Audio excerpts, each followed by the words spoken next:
So Zeppela expressed some degree of, frustration with people that are talking about like the Hogwarts Legacy thing, and people have like harassed the shit out of her for it.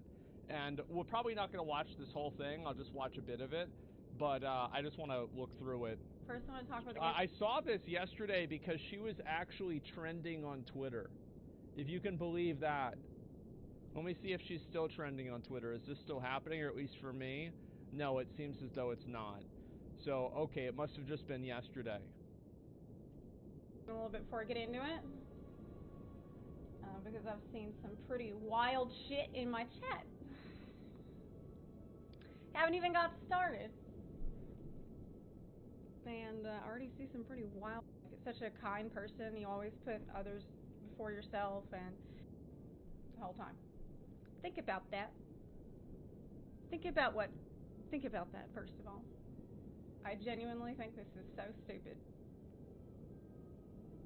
Oh, Mage T's in my stream. I know him. It's not just stupid, though. There's Free Jam, too. He's also in my stream. It is dangerous. So, yeah, let's talk about it. Okay, here we go. First thing I would say is, I definitely think that you can, in many cases, separate the art from the artist. Do you think that I should stop listening to Pink Floyd? Do you think that I should not support Spotify, which gives royalties to Roger Waters, who's in Pink Floyd, because he is a piece of shit? I'll take her word for it. I don't know. He is a Russian shill. He actively campaigns against Ukraine and, like, pro-invasion. Why? He is an absolute human garbage. Is he? But that's crazy. He contributed to some of the best music that's ever been made. Bro, like, I still listen to Kanye. Like, I'm not sorry. Yeah, same. Yeah, what are we talking about here? Will I not like it? Does that make the music of Pink Floyd less? Should we just not listen to it anymore? Not support Spotify? Not support any platform that he might get $1 of royalties from? No. No, I don't think so. No, it's not going to happen. Every time you say you cannot resist the support of a transphobic fascist, because every other thing you consume is also unethical, is honestly complete whataboutism and doesn't do much. So much highlight hypocrisy. People use the word whataboutism whenever they use it as a defense whenever their obvious inconsistency gets called out. They're like, so you're mad about this, but what about the 10 other things that are just like this that you're not mad about that you're actively supporting? Like, oh, that's just whataboutism, guys. That's totally different. It's just like, listen, I read on Wikipedia that anytime that somebody engages in whataboutism, it's just that they're wrong, so you're wrong, and so that's all there is to it. I'm right. Okay, let's move on. Let's talk about how I'm right again. Okay, let's get back on track. Rather than just trying to draw attention away from it. I would not celebrate and I would not promote blind consumerism. I've heard some people say, oh, well, it's fine because, it doesn't matter. We don't have to think about it. We don't have to think about what we pay for. We don't have to think about the choices that we make. I don't agree with that, actually. I think it's good that people are thinking about where their money goes and they're asking themselves, I think it's good, too. I think it's good that people think about what they spend their money on and they have the autonomy to make ethical decisions in the constraints that they choose for themselves. I think the problem is always whenever you decide that your ethical constraints should be everybody else's and then you shame people for not adhering to them. This amount of support going to then result in something that I would never want. Will $1 that I spend go to someone who will then give that to someone else, who will then give that to someone else, who might use that on something that I don't want. Here, let me do a description of why this is a waste of time. Why talking about this is a waste of time with these people. Okay. Let's look at. So imagine this is watch time. Okay. Time watched. So this is at the beginning of the video, so it would be 100% of people would be at the beginning of the video. Right? So this is like basically the time of the video, it's like 28 minutes, 1 minute, and this is 28 minutes. Okay? So 100% of people at the beginning of the video will be watching it because it's the beginning of the video, right? So this is how, and right here is where they're making their comments.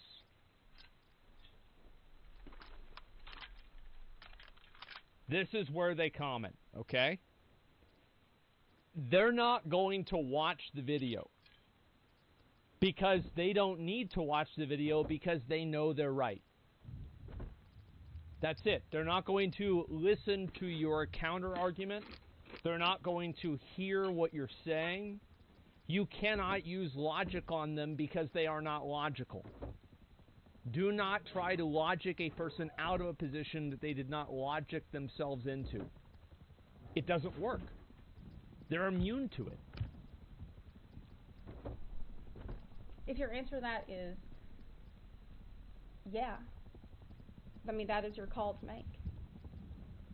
But in reality, I don't think that it is possible to have that level of like basically what you're telling people to do is that they need to check every dollar that you ever spent at any business and then go check to see everybody who got that dollar at that business and then go check to see what they voted for and what they're campaigned for and what they like and what they don't like. We have to agree with everything that they have ever That's insane. Yeah.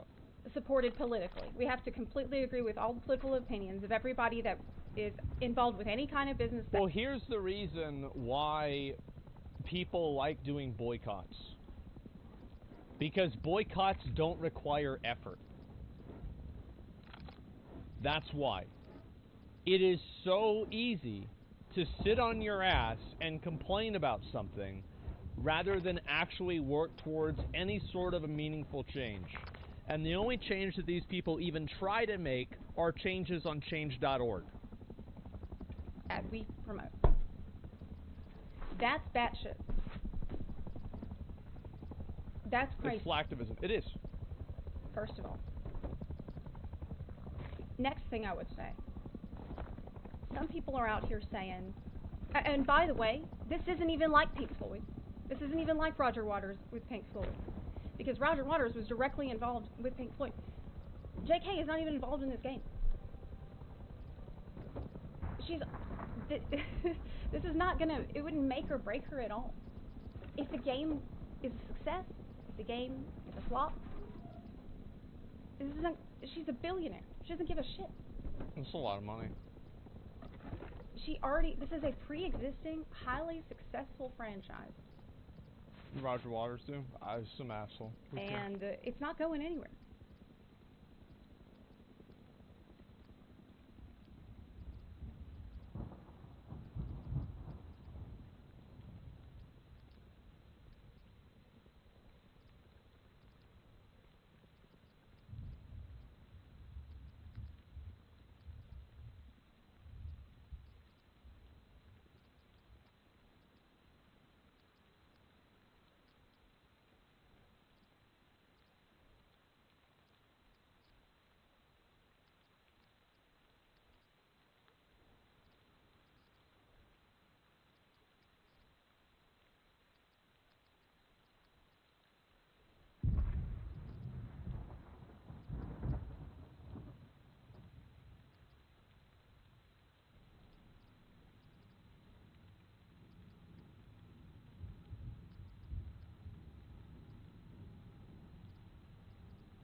She has a theme park. I never really liked. She has I never really liked. merch. So Zeppela expressed some degree of, frustration with people that are talking about like the Hogwarts Legacy thing, and people have like harassed the shit out of her for it. And we're probably not going to watch this whole thing. I'll just watch a bit of it, but I just want to look through it. First, I want to talk about the. I saw this yesterday because she was actually trending on Twitter, if you can believe that. Let me see if she's still trending on Twitter. Is this still happening, or at least for me? No, it seems as though it's not. So, okay, it must have just been yesterday. A little bit before I get into it, because I've seen some pretty wild shit in my chat. Haven't even got started, and I already see some pretty wild. It's such a kind person. You always put others before yourself, and the whole time. Think about that. Think about that, first of all. I genuinely think this is so stupid. Oh, Mage T's in my stream. I know him.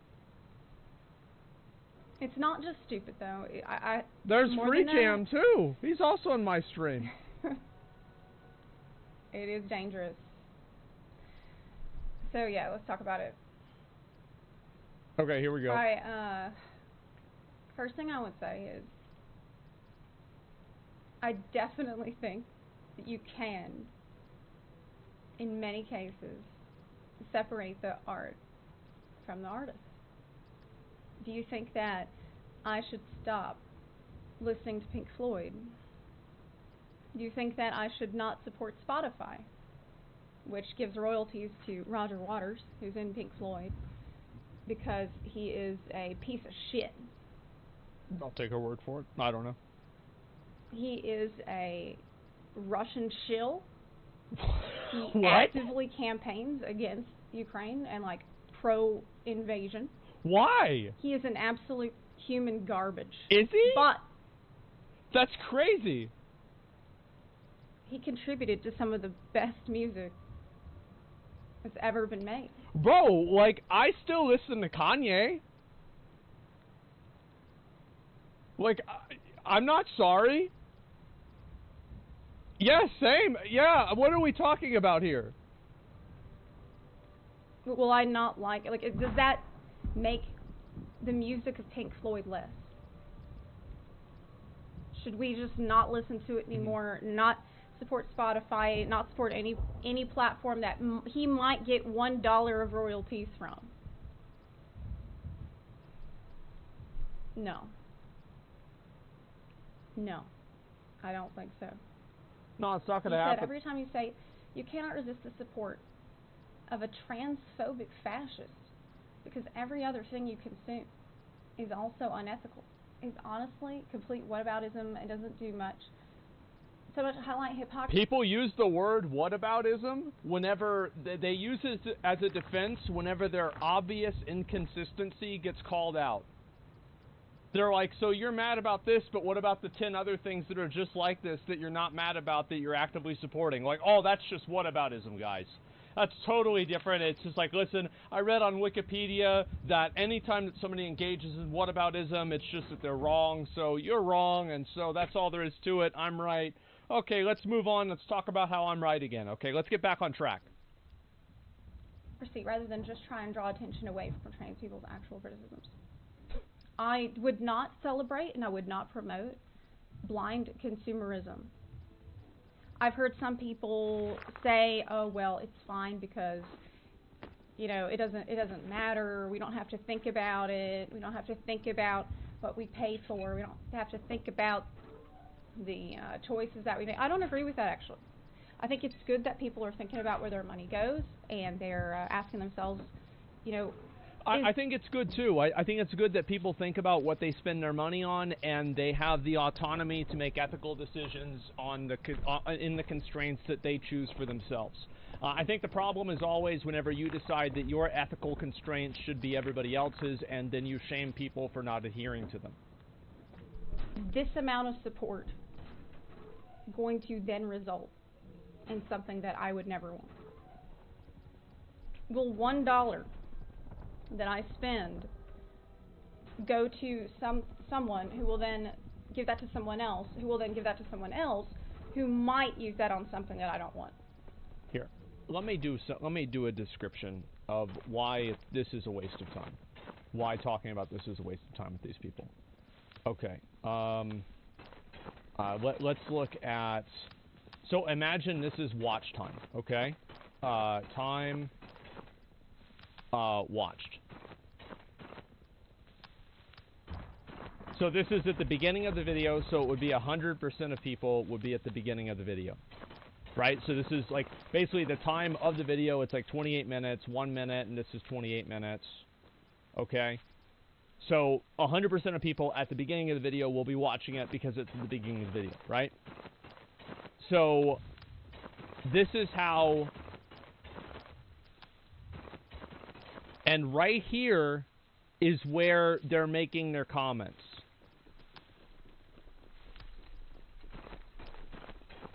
This is where they comment, okay? They're not going to watch the video because they don't need to watch the video because they know they're right. That's it. They're not going to listen to your counter argument.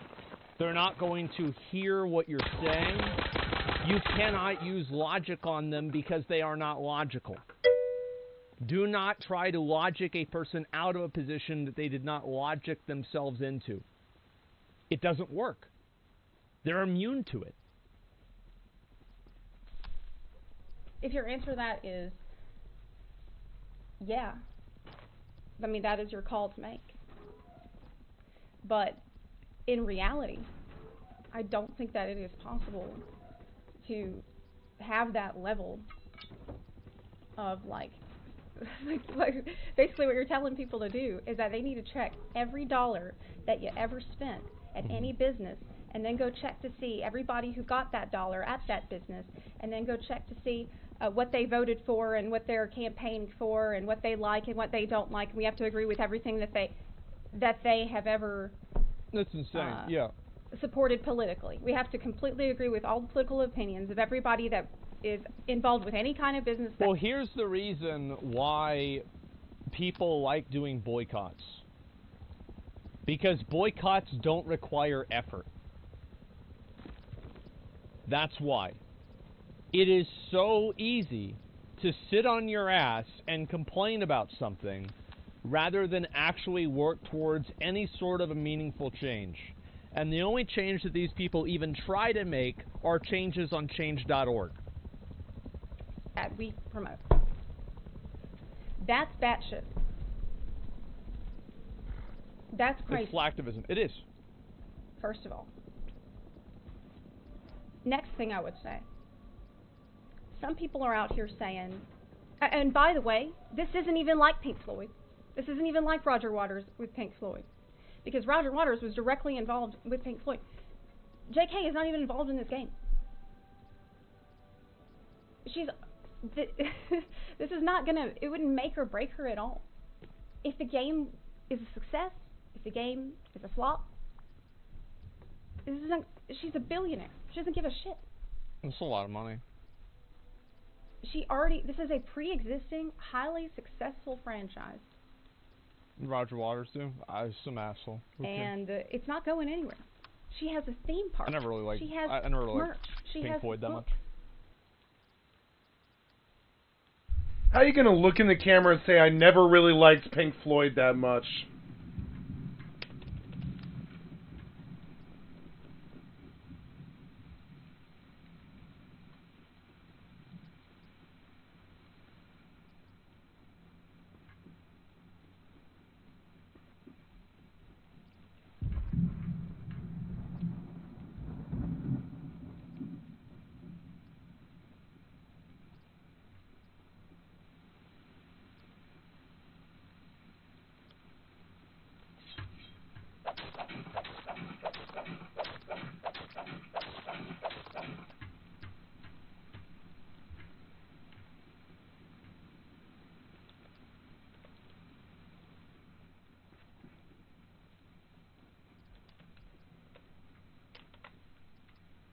Sorry. She's loaded money. I've never Already, been and it's not going to go anywhere, first of all.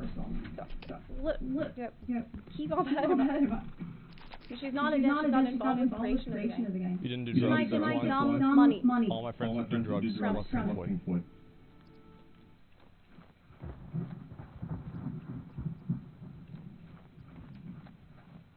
I personally think it's negligible what she would get.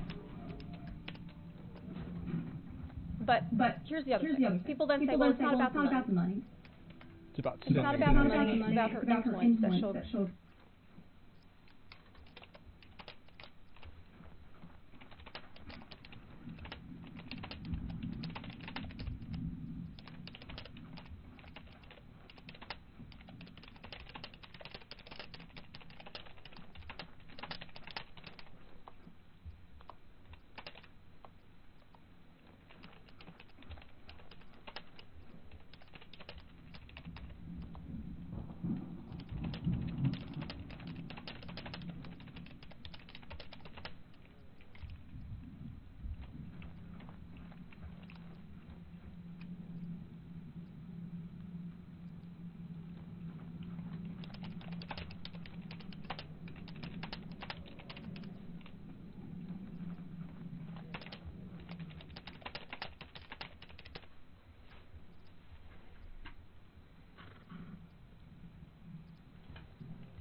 All my friends who do drugs are less than Pink Floyd. I personally think it's negligible what she would get. But here's the other thing. People then say, well, it's not about the money. It's about It's not about the money. It's about her influence that she'll get. It's her influence that she will use, and then she will use this influence in unsavory ways that I don't like. Why? Because the argument is that she believes that success of her franchise equals endorsement of her political views. That is what people say that she thinks. That is what people say that she thinks. So that's something that we don't want. I'll go on her Twitter. I'll show you guys what she actually said. I don't know. It's kind of weird. The logic breaks down for me. Because it's like,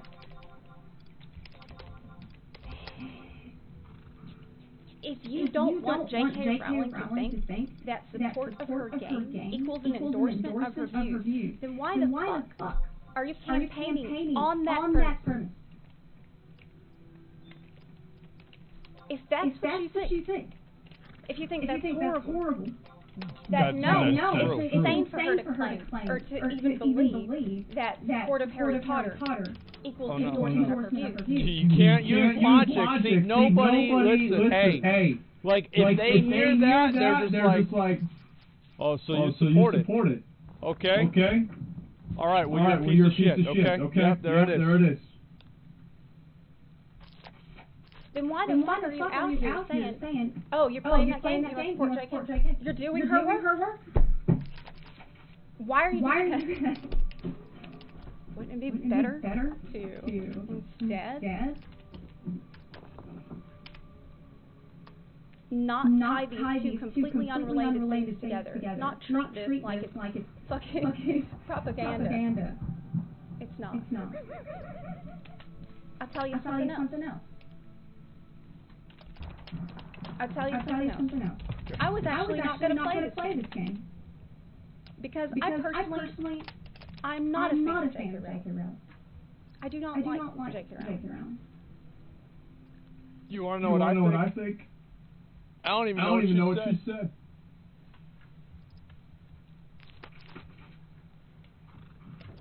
I have no idea. I don't care. I'm not voting for her. She's not running for office. What do you fuck? Who cares? I just, for me, I felt like she kind of soured the whole franchise. And I was not really, I didn't really have any plans. I wasn't that interested. I'll skip ahead a bit. But after seeing absolutely disgusting behavior by Auntie, harassing and witch hunting some of the kindest streamers that I know, some of the kindest people that I know. I've seen so many people that I know, these are like incredibly compassionate, thoughtful people. They don't have a hateful bone in their body. I've seen these people get being witch hunted, literally witch hunted. Yep. And I've been spoiled. Like I've read all these spoilers. And I saw all this shit going down. And I realized, like I don't want to pass your purity test. I would actually rather that the people who think that you can label somebody a bigot just because they bought a video game or they play a video game. I would like it if all those people would just find me and block me. Yeah. Touch grass. That's the thing. You just block them. Like, just stop talking to them. Problem solved. They're gone. I've seen this. I'm sure you've all seen it by now. This is the website. Got taken down. Have they streamed that wizard game?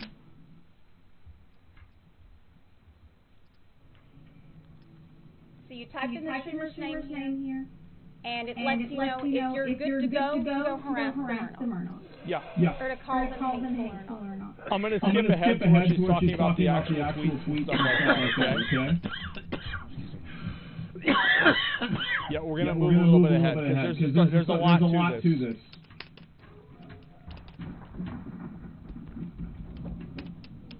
There have been people saying that, oh, this is a Jewish caricature. And so that's why the game is anti-Semitic. What the fuck? Do you realize how offensive that is? And how fucked up that is to say? And just unhinged to say that. I cannot believe that people are saying this shit, and then you're blaming JK. You think, oh no, it's the game. What she's saying is they put the pieces together and then they blame it on somebody else. I will say the goblin thing is very common. I feel like a lot of goblins, there is like overlap between like Jewish stereotypes and like the way the goblins are depicted in modern fantasy. But I think that with as much nuance to it as there is, that it's really not a direct connection, and anybody who's trying to draw that is usually coming into it with an agenda. Here's another. It's like Alex Jones level of insanity. Here's one. So here's from the video game. They say, oh, well, this goblin artifact is suspiciously like a shofar, a horn played during Jewish high holy days, and the bank-running goblins played it to annoy witches and wizards. It's a literal horn. It's a fucking horn. You really? Oh my god, this is like the left-wing version of QAnon. Holy fuck. Oh god, this is crazy. Yeah, it's like they come out with like all these like really abstract comparisons, and it's like, yeah, this is like this one thing that happened in like 1612, and you know, it reminds you because if you take 1612 and like what are the two differences between those numbers? It's 4, and then 4 of them, what's half of 4 is 2. World War II. Remember Hitler? Yep, see that? That's how easy it is. It's going right under your nose. How many cultures have had horns? Like every one. Like every single culture has used a horn at some point. Because animals grow fucking horns. It's easy to make an instrument out of it. Like, this is fucking insane. And then people are like, oh, well, look, but the horn in the game had a wedge of gorgonzola cheese stuffed inside, and that means that it's also a Jewish reference, anti-Semitic. You know why? Can we please also acknowledge that, and this is something that I really wish we could move away from, even though it's so entertaining, is making videos that will get hundreds of thousands of views about a tweet that has 86 likes. Guys, there are nutballs out there. There are nutballs that think the earth is flat. There are more nutballs that think the earth is flat that think any of this stuff. Way more flat earthers than this. So just put that into perspective. It's like a flat earther test. Is this so stupid that less people believe in it than believe in the flat earth theory? And if the answer is yes, then it's probably not talking about. It's not worth talking about, excuse me.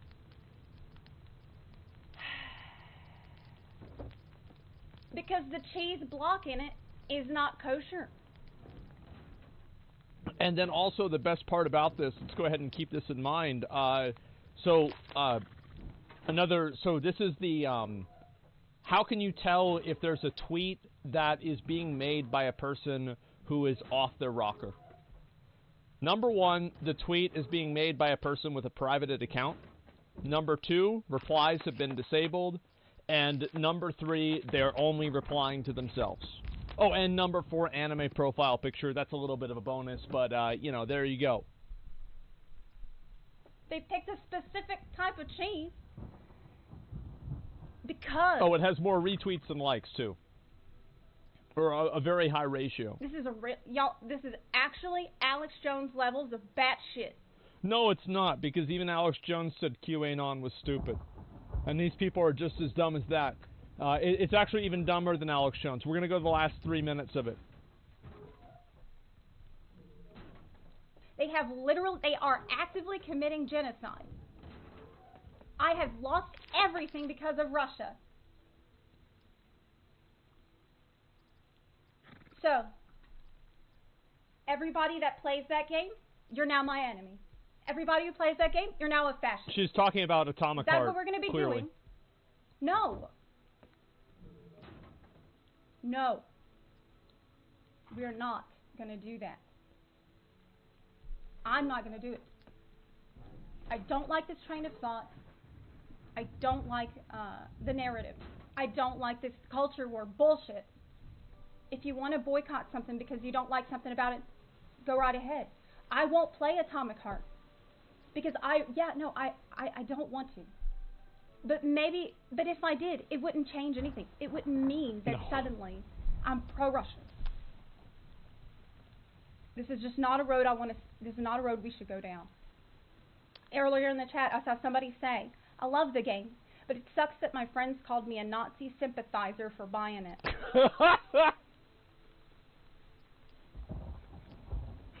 What kind of a friend calls you that? Bro, if somebody called me that, I'd be like, okay, alright, well, okay, I'm gonna go somewhere else now. That's weird. They're not your friends. Your friends know you. The relationships that we have with each other are based on mutual understanding, love, and trust.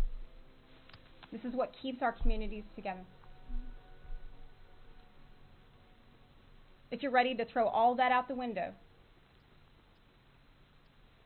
call someone a fascist, call someone a Nazi, call someone a bigot, tell them that they're hateful. That doesn't line up with anything that you know in your own experience. You are being brainwashed if you go out there and say. I think it's a bold claim to assume that these people have friends that they could call Nazis, because it would be predicated on the assumption that they have friends, which is not true. That yes, so this actually, is a hypothetical. Everybody who plays the game endorses her views. You're working against yourself. It's bold to assume they have a brain. It doesn't make any sense to me. I've heard people say, "Yeah, well, the problem is it's not that she will get some money. It's the fact that she will get some influence, and she believes that support of the game equals endorsement of her political views. She thinks that it means everybody agrees with her. So we're going to make sure that only people who agree with her, or the people that we say agree with her, are going to be the ones playing the game. Now, how much sense does that make? None. Think of all the good these people could accomplish if they channel all the time and energy witch hunting into actual good. They're not going to accomplish any good, because the good that they can accomplish would require having an IQ above the room temperature.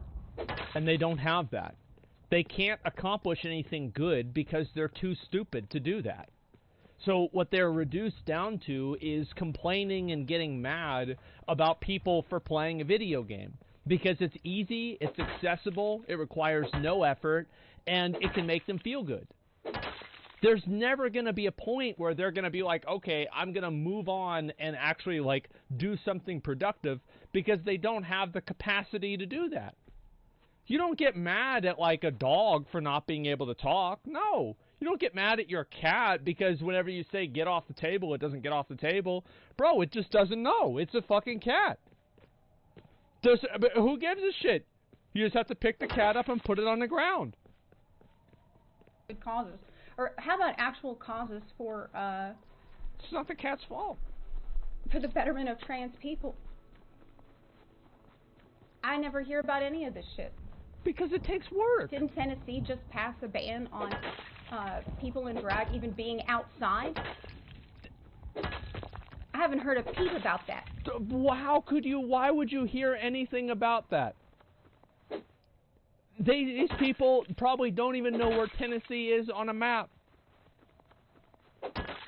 Why would they give a shit? They have no idea. That they don't care about that. And also, if they want to solve that, they have to call people, they have to, like, contact representatives, they have to read the bill. Well, that's already off the table. They're not even going to read the bill. So what are we thinking about? It's not going to happen.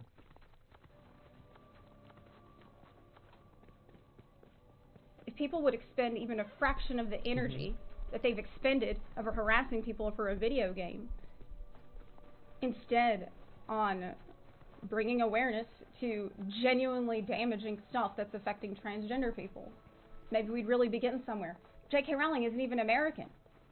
How the fuck is she gonna... I didn't even know that. I had no idea. Yeah, she's British? That's crazy.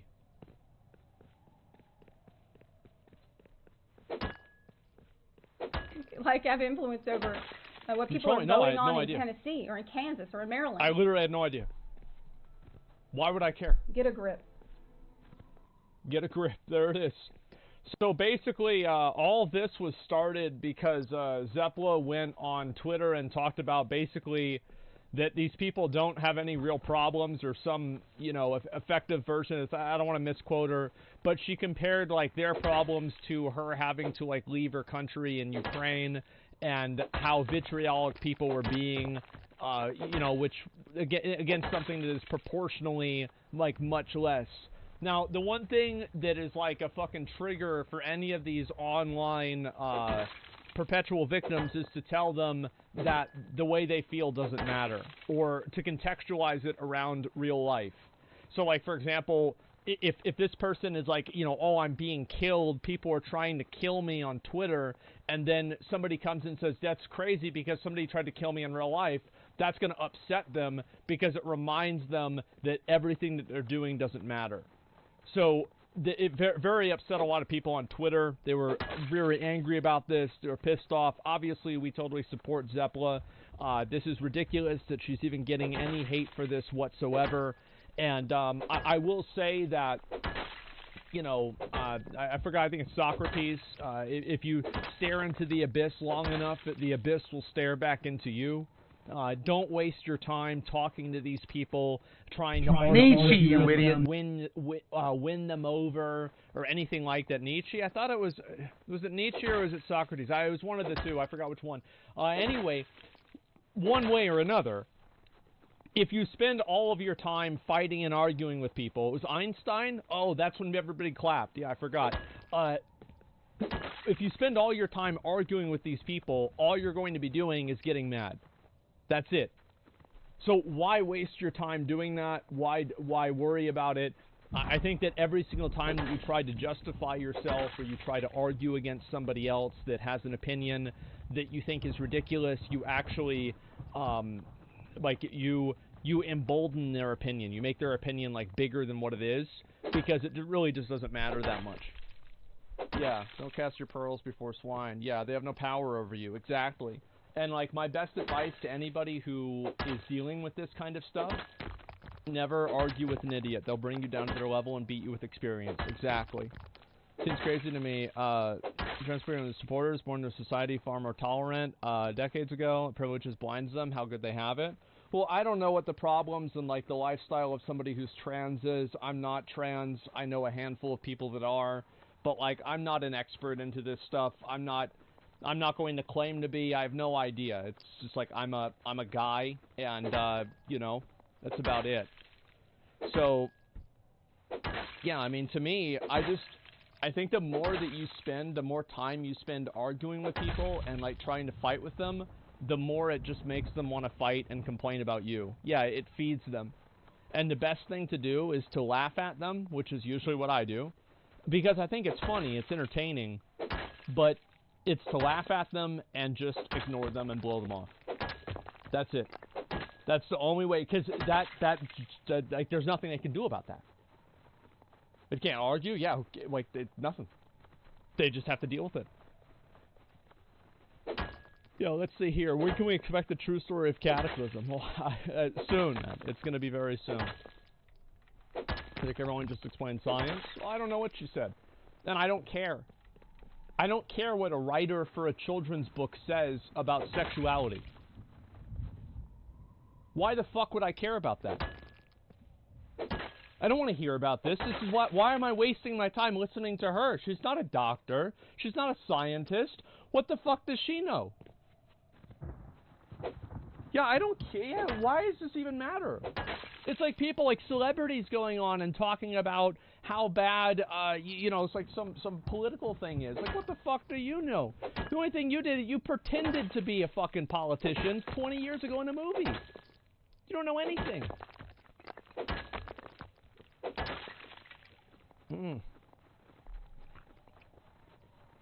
Like, when checking out, yeah, I mean, it's not even worth considering her opinion. Yeah, let's see here. What Bill Gates talking about vaccines? I think that is less of the case with Bill Gates because Bill Gates invests a lot of money and time into doing things that are associated with that. Like, he's more involved with that. I don't want to make this a vaccine debate, but can we please admit that a person that has a massive foundation that works with vaccines and dealing with them and administering healthcare is different than a writer who is just commenting on something that is scientific? Like, can we acknowledge that, like, there is a much larger disconnect between the two things with J.K. Rowling versus Bill Gates? Tremendously more disconnected? Yeah, okay. So, good.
People have been apparently attacking me for supporting Hogwarts Legacy.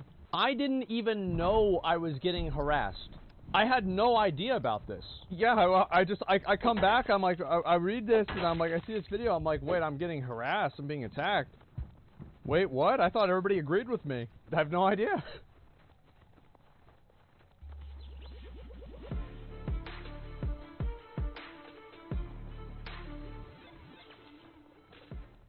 Couple of updates when it comes to Hogwarts Legacy. We have the user scores now over on Metacritic. 9.1 for PlayStation 5. For Xbox Series X, we're at a 9.0. Pretty good, actually. These are great ratings. Sure, okay. And then on the PC, we're at an 8.4, which I think is actually fair because it has some... The PC does have slowdown issues. Game has some problems on PC. Yeah, it does. I played it on PC quite a bit. Well, at least 3 or 4 hours worth. And there were a little bit of problems, especially with the frame rate here and there. Mm-hmm. They need to fix the game ASAP. However, it's still a really good game. And the user scores are reflecting that. So, I think this is going to be a pretty big game this year. I think this will probably be up for whatever game awards there are this year. This is a surprise hit. I don't think it's a surprise at all. People knew this game was going to be good whenever it got announced. Like, I don't know if this is a Game of the Year game. Like, is Hogwarts Legacy going to be played in the same way that God of War 2018 is still played? I don't know. I hope that this game doesn't win Game of the Year, not because of this game, but because I know that something can be so much better. However, it's still got a lot of controversy, and we're going to get into that. It doesn't make it a bad game. As you know, the game is officially the #1 single-player game ever on Twitch, with 1.28 million peak concurrent viewers at launch. It's always easy to claim these numbers whenever you have drops. For example, if Elden Ring had drops, it would probably have that many players too. So it's like, I don't think you can compare a game launch with and without drops. Pretty big deal.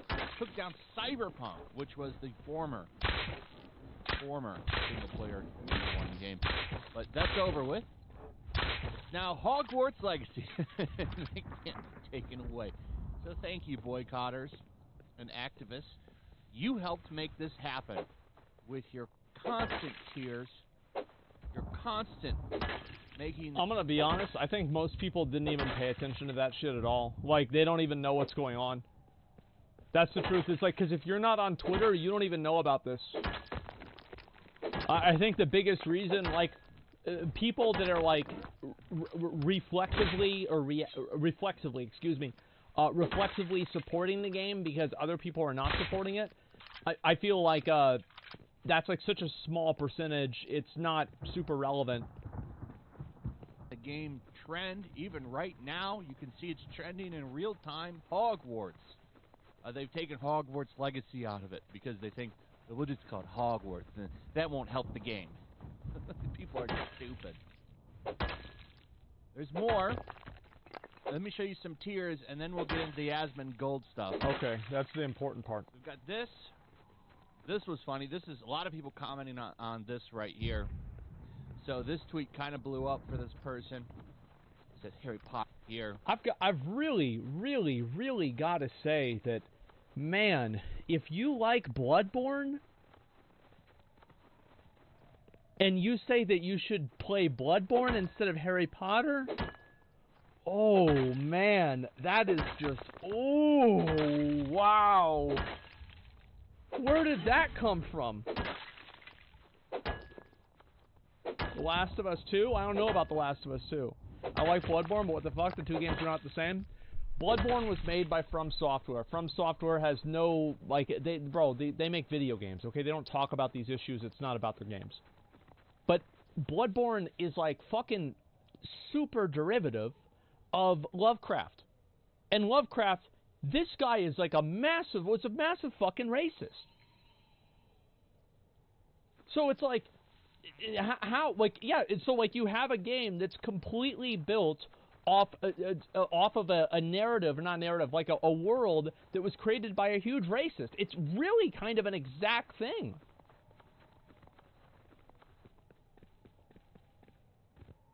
So this tweet kind of blew up for this person. It says Harry Potter with my childhood.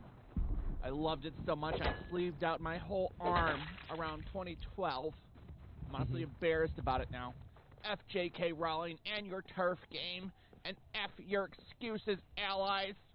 Okay. Her whole arm is a Harry Potter tattoo. Oh, no. And then she says, go play all these games. Yeah, I only played Bloodborne. That was the only one. Well, to be fair, some good games here. Bloodborne, yep. Celeste. Great games. I agree. But not enough reason for me to not play the Wizard game. Sorry. And then there's also stuff like this. Okay. I thought this was kind of telling. This person said, can we please stop making videos about somebody who gets 7 likes? Can we please stop this?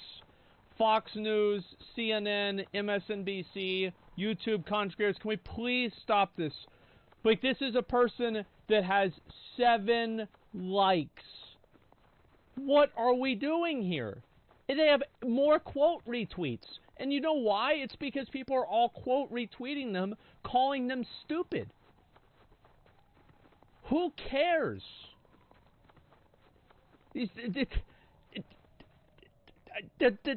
Like, who really? And you know it's probably 6 likes because they like their own tweet. No, you do deserve your threats. Your ending yourself threats. You do deserve your suffering. You do deserve your abuse for playing this game. Wow, not really hiding anything there. Not really putting anything under the covers, under the rug there, trying to hide or mask it. No, just straight out saying KYS. That's quite the statement there. To be fair, they're not explicitly saying to kill yourself. They're saying that you deserve for other people to tell you to kill yourself, which is probably why they didn't get suspended for this. This is a difference, and anybody could see this. However, it doesn't make it any better, but it is slightly different. See how that works out? Oh, it got violated. Oh, well, never mind. Oh. Well, too bad. Damn, that's such an unfortunate thing. I didn't read the bottom text. But now, a huge streamer, Asmongold, gigantic streamer, huge following. He's chimed in. By the way, he reacted to one of my videos. That was pretty cool. Thank you. I got a ton of subscribers out of that. Thanks for making it. Awesome. So thank you. We're doing it again. He's been commenting on the Hogwarts Legacy thing, and he's a pretty balanced guy, pretty chill guy, I think. I agree. His take is true. Basically, if you don't want to play the game, don't play it. If you want to play the game, play it. Oh, I'll even go a step further. I think that I absolutely respect somebody for refraining to play the game based off of what they believe to be something that is not in line with their own personal values. I completely support somebody in doing that. Because you should never feel like you're compelled to make an unethical choice or something that is not morally in line with the way that you want to live your life. Even if it's something I disagree with. That the boycott is stupid, which I agree with, because they never work. Boycotts never work. If anything, I honestly think there's been good examples of boycotts in history, but for the most part, like for this game, this is stupid and it's not going to work. In fact, the boycott in cases like this backfire. Boycotts usually don't work whenever they're on massive products because so much of the amount of people that are consuming the products are outside of the space of people that are discussing them. So that's why, for example, the Dungeons & Dragons boycott was a lot more effective, is because the Dungeons & Dragons community is much smaller, much more insular, and much more interconnected than the Harry Potter community. Harry Potter is so much bigger that you're never going to be able to get this message out. Even if people agree with it, 90% of people are never even going to hear it. Whereas the Dungeons & Dragons boycott, if you compare that with that, like I would say like half of people hear it, like a third of people, like a massively larger percentage of people are going to hear it because of the type of community that it is and the size of community that it is and the media that it exists on. And more people play the game because of it. Especially now, making this game a culture war was really stupid to do. It was really stupid to do.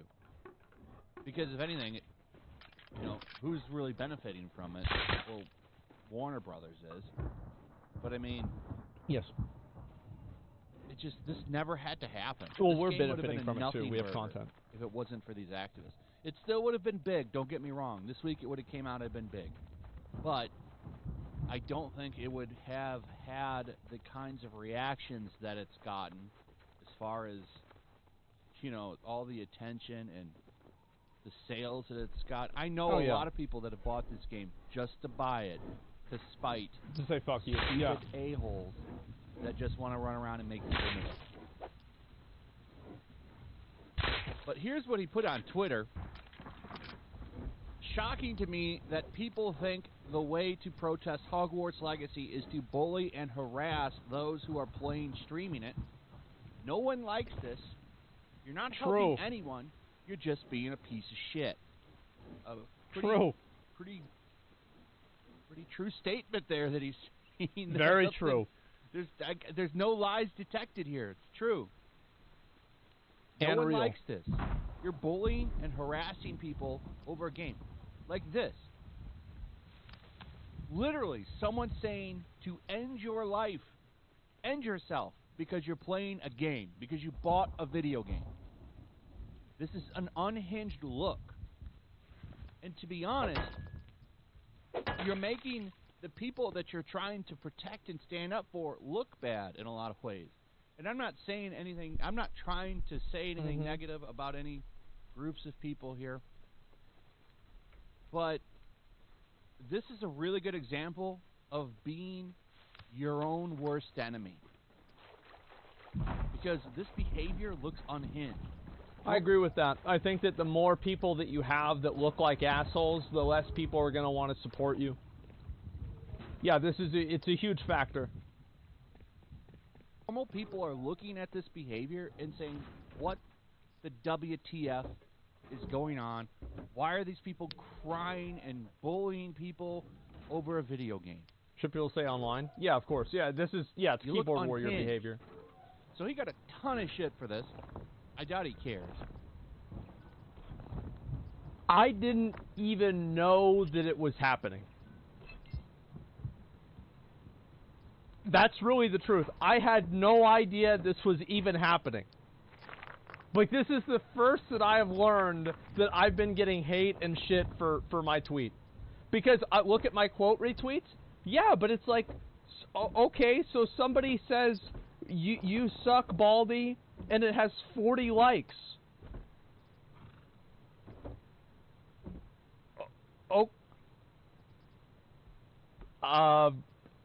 Okay. So what? Like, why am I? What? Who gives a fuck? Who cares? Well, a lot of people are in here saying, "Suck my D and choke on it, you tiny bee." Like, I don't care about that at all. Like, that's really the truth. Like, if somebody says this to me, it's like, oh, okay, that's fine. Yeah, I didn't even see this. Moreover, ice must be destroyed. Ice? Wait. This one says... Wait, doesn't it have to do with, like... Isn't that, like, deporting people? Yeah, what the hell? Yeah, immigration, yeah. Balls. Suck my dick and balls. Pirate this game, or play this game in any capacity. Get out of my sight. Person says, eat a bag. And really, like, look at this individual, right? Let me see. Can I go back a little bit? 41 likes. I'm sorry, but this is just simply not relevant to me. I don't care. I don't need this person's approval, and to be honest, it seems like I don't want it. Eat a bag of D's, you piece of S. I love how, like, all of these insults are, they're just, they're so, they're like, they're elementary school, like, middle school, like, level insults. Yeah, these are, like, 4th grade level thing. It's like 4th grade level thinking. Holy shit.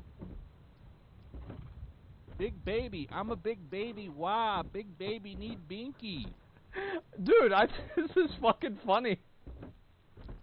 Like, who types this out? Like, what is wrong with you? Like, what are you doing? Ironic? Yeah, it is.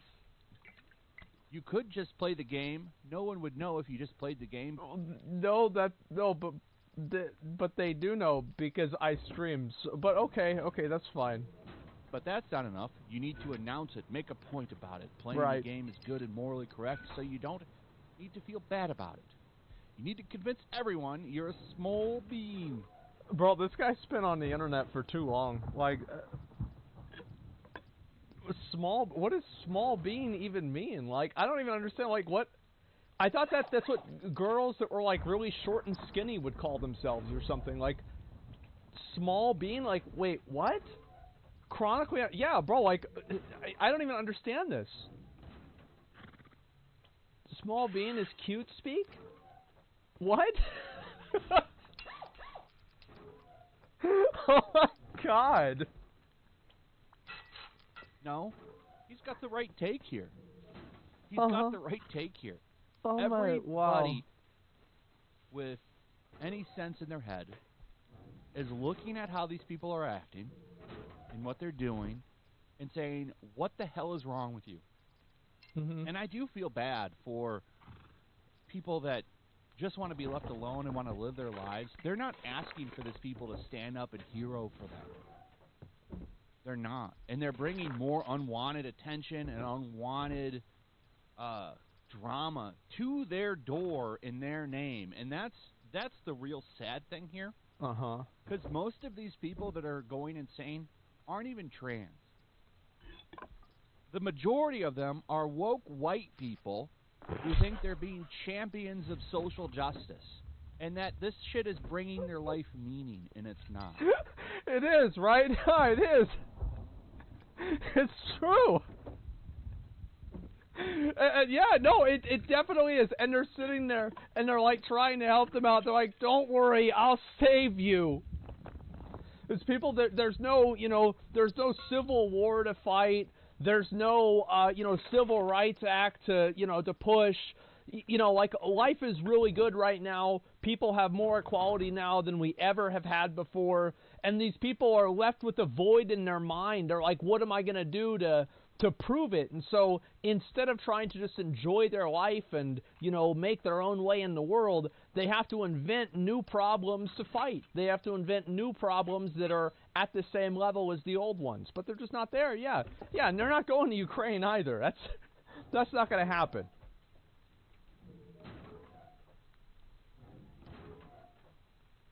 Damn.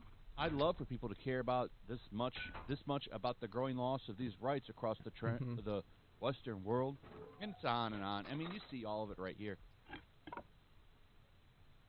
Look at this one. If you're a streamer and you get harassed for playing the dumb phobe game, I want you to know that you deserve it. I mean, read his name. Fisting Way? I wouldn't have even read the tweet. I just read the name. It's like, okay, never mind. That goes in the garbage. That's it. Yeah, this is a psycho. It's got to be a troll? No, it's not. Well, it is a troll, but it's not a troll in that way. This is unhinged behavior. It's insane to me. But anyway, he's getting a lot of shit that he doesn't deserve. I didn't just even like know. Anybody else playing this damn game? It's insane to me. Anyway, I'll probably be... The reason why I don't know is that, like, there are so many people that have been commenting on it and like, just, like, saying stuff. Like, I've gotten so many notifications from this that I literally can't even keep up with all of them. Like, it's gotten, like, thousands of responses. Yeah, I can't read every single one of these. How could I possibly know that? Streaming the game today, so if you want to come hang out, please join us. We'll be I on need the a channel personal probably assistant to read me after my Friday hate Night messages. Tights, Yeah, I think would be a safe bet. Maybe as they're getting close to ending, something like that. If you come hang out, I will see you then. If not, thanks for watching. And leave a comment. Give me your thoughts on all this. Let me link also, you guys throw this a like video. up, share the video. Give Make it a sure like you still right here. subscribe if you're new. Hit that notification bell. Check out Oh my my Rumble and God. Locals, and I'll see you on the next one. Peace. Make sure to check out my Man. locals. There's a link in the description. Here, I'll link it to you guys. There's the It's video. a fun community that I'm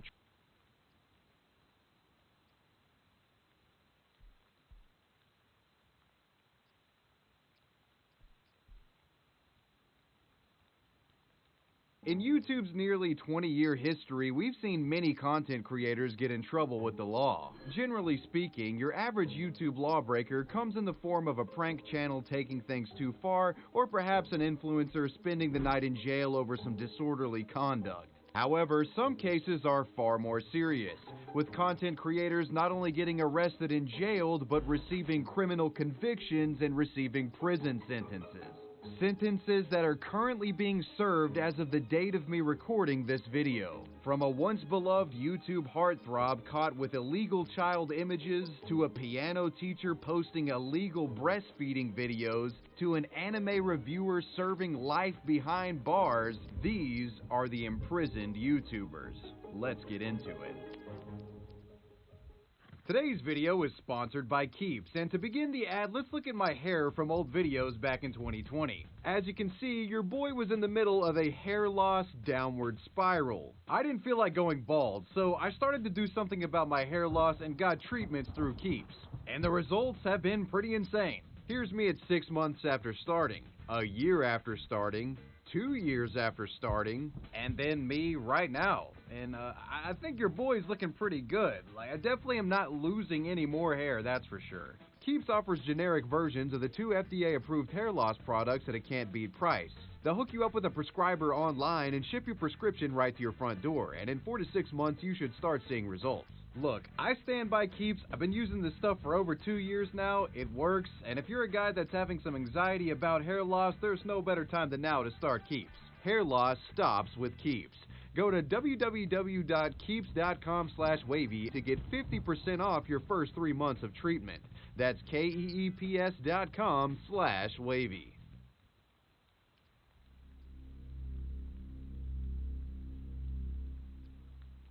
It's not all too uncommon these days for an aspiring music artist to get their start on YouTube, the platform allowing direct access to a potential audience of hundreds of millions if one is talented enough to stand out. A singer known as Austin Jones was one of the first to unlock YouTube's potential in this regard. However, what we find is that one of YouTube's earliest musical successes turns out to be one of its most disturbed.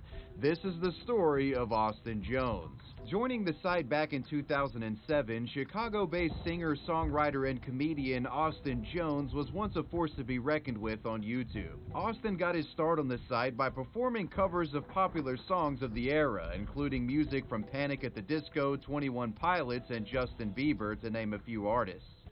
In my mind's imagination, I hope it took as long as I'm walking in my basement. This is not rap, this is not hip-hop, just another attempt to make... The shaggy-haired blonde crooner would eventually branch out from covers and created his own original songs and acapellas, some of which actually became minor commercial successes. And when I say minor, I really mean minuscule, like the guy might have sold a couple of singles on iTunes or something. In 2010, Austin released his debut album, Out of Character, and associated music videos further helped establish this sort of scene kid heartthrob persona that Jones was clearly after. The target audience for this sort of music and content style is pretty self-evident. Austin's fan base was primarily composed of young women, some coming for the music, others seeing him as this sort of heartthrob figure akin to something like a Family Dollar version of Justin Bieber. But hey, don't hate the player, hate the game. In the early 2010s, this style was poppin', and Austin Jones was doing well on YouTube adopting it. However, what we soon find is that Austin Jones's ease of access to an audience of underage fans proves to be quite problematic in a variety of ways. In the spring of 2015, a horde of damning evidence emerged implicating Austin as a sexual predator of underage girls, with claims coming up to the surface alleging the man of being a degenerate sex pest who would serially slide into the DMs of minors.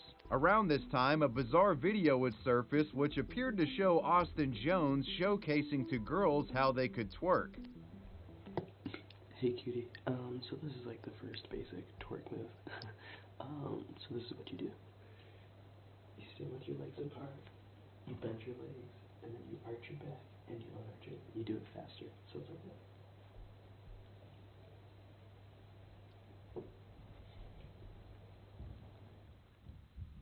Other leaked DMs appear to show Austin Jones requesting one girl to delete a tweet where the alleged minor publicly revealed Austin was requesting twerk videos.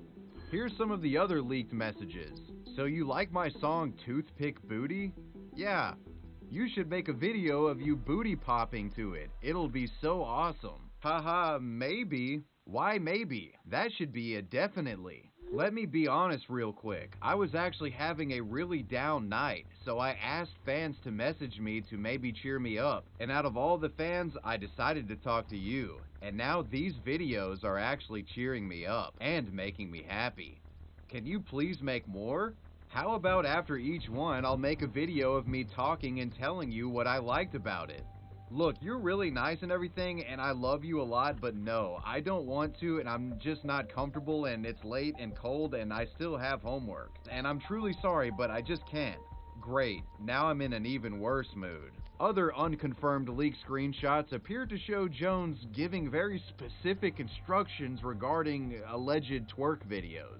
That was really good. For the next one, do it with your legs apart, but while you're stretching down, move your hips. Additional leaked messages. If you made a video of you booty shaking to Toothpick Booty, I think I'd die of laughter, haha. I've legit been singing that song all week, haha.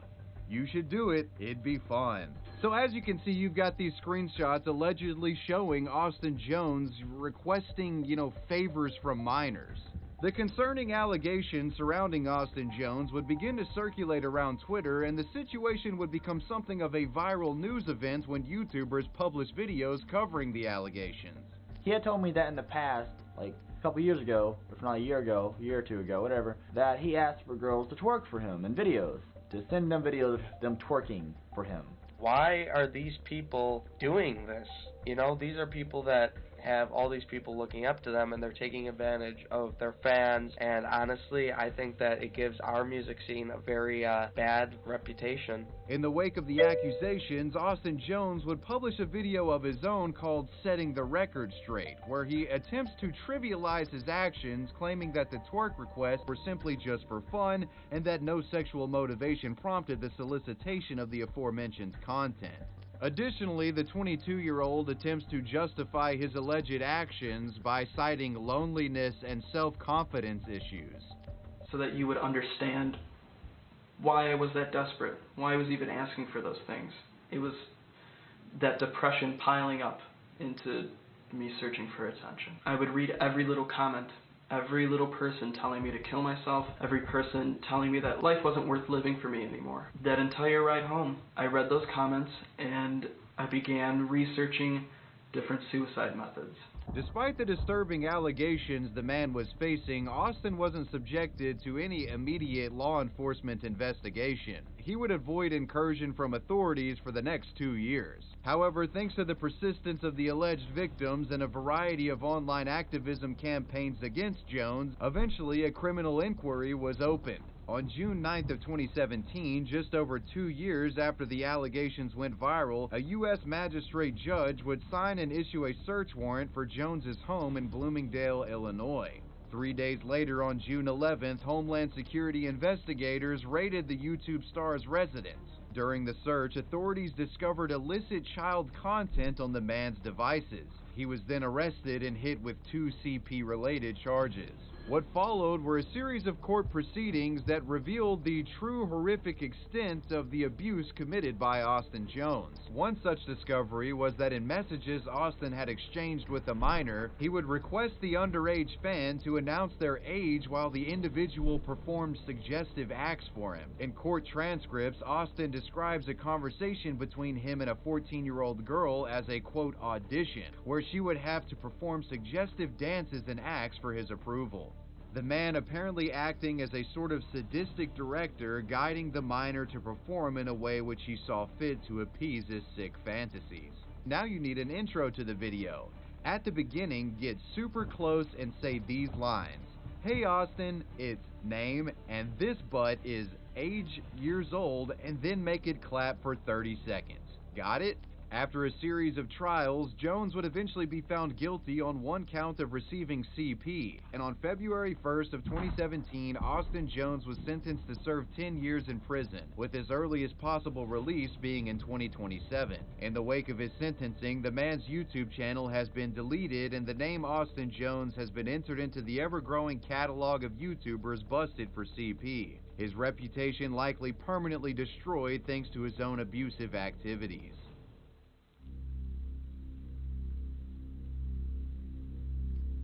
Mr. Anime is a name known far and wide online. Essentially serving as the godfather of anime reviews on YouTube, this young man was once one of the most prolific creators in the early YouTube landscape. However, beneath the affable persona showcased in videos was a monster capable of committing some of the most heinous crimes imaginable. This is the story of Mr. Anime. Shaky, shaky. Oh, hey, oh yeah, look at that. Oh, oh. Oh, there it is. There it is. Are you fucking kidding me? You're gonna eat this. Trey Sessler was born August 3rd of 1989 in Waller, Texas. Trey has been described as a loner who had a hard time holding down a job, which is what ultimately led him to starting his YouTube channel. Launching the Mr. Anime channel in the early days of the site, Trey was a YouTube pioneer. When he created his channel in 2006, he was one of the first on the platform to review anime and discuss anime news on a regular basis. His consistent upload schedule and critiques making him somewhat of an early internet tastemaker when it came to both gaming and anime.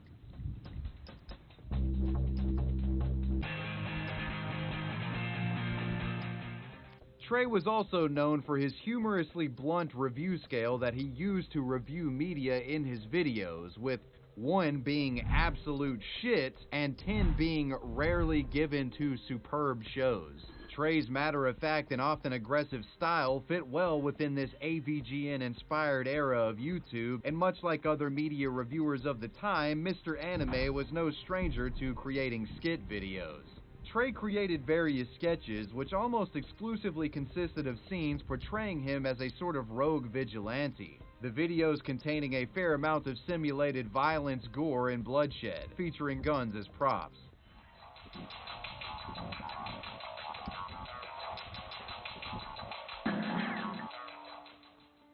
Thanks to his reviews and sketches, Mr. Anime found great success on YouTube, publishing over 300 videos and getting 5 million views in the process. A number pretty impressive for like 2010-2011 YouTube. However, as with most stories discussed on this channel, eventually things take a turn for the worse. In late 2011, Trey would begin posting disturbing videos to his channel, which started to indicate that he was experiencing both physical and mental health struggles in his personal life. On December 27, 2011, Trey uploaded a video titled "Very Bad News, Please Watch." In the video, he explained that he had been to the hospital and was diagnosed with pneumothorax, a condition that was causing air to leak out of his lungs. According to Trey, this medical issue caused near constant discomfort, occasional shortness of breath, and many sleepless nights. I've had a little bit of shortness of breath lately and a little bit of back pain and stuff. I haven't been sleeping too well. My eyes are a little swollen. That's why I'm wearing these sunshades. And it seems like I've got the diagnosis of pneumothorax. Basically, I'm leaking air from my lungs, and my lungs are running the possibility of collapsing.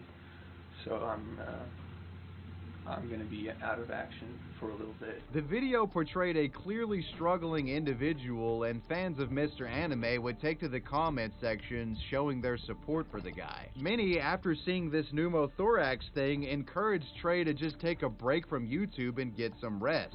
And in a follow-up video that would be posted by Trey, it appeared this was advice that he ended up taking. That follow-up video being the rather ominously titled "Mr. Anime is Planning Something." Despite the uncanny title of this update video, in it, Trey seemed in good spirits and would announce to viewers that he planned to take a 3-week sabbatical from his duties as a content creator. I'm going to reward myself with probably a 2 or 3 week break coming up here from YouTube videos, anime reviews in particular. I might do some blog stuff. I want to thank you guys a lot for sticking with me and watching the channel. I got more subscribers than ever. I have more views than ever, and everything is going really good. Mr. Anime would step away from YouTube for about a week or so, but as promised, he would eventually return. And after returning, it appeared as if rest was exactly what the doctor ordered. Not only did Trey seem in good spirits, he announced that he had landed a full-time job in the film industry, citing that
I'm so sorry, guys. I had a phone call. I wouldn't normally be sick right now.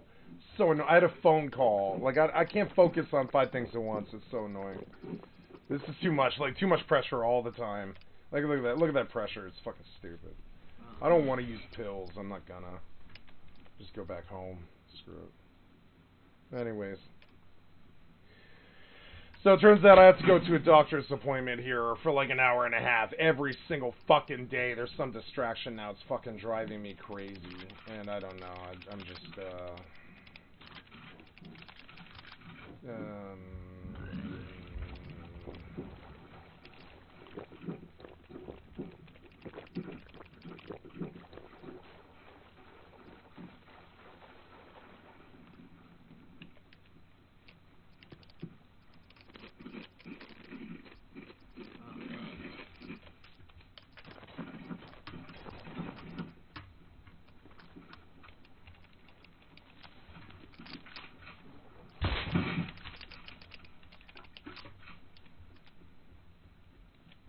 I love that sound though. It's like annoying fucking disease. You. Let's come over here and say.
The future was bright and that he had opened a new chapter in his life. I now found a full-time job in a department that I'm interested in, which is film, and I'm still going to be doing videos.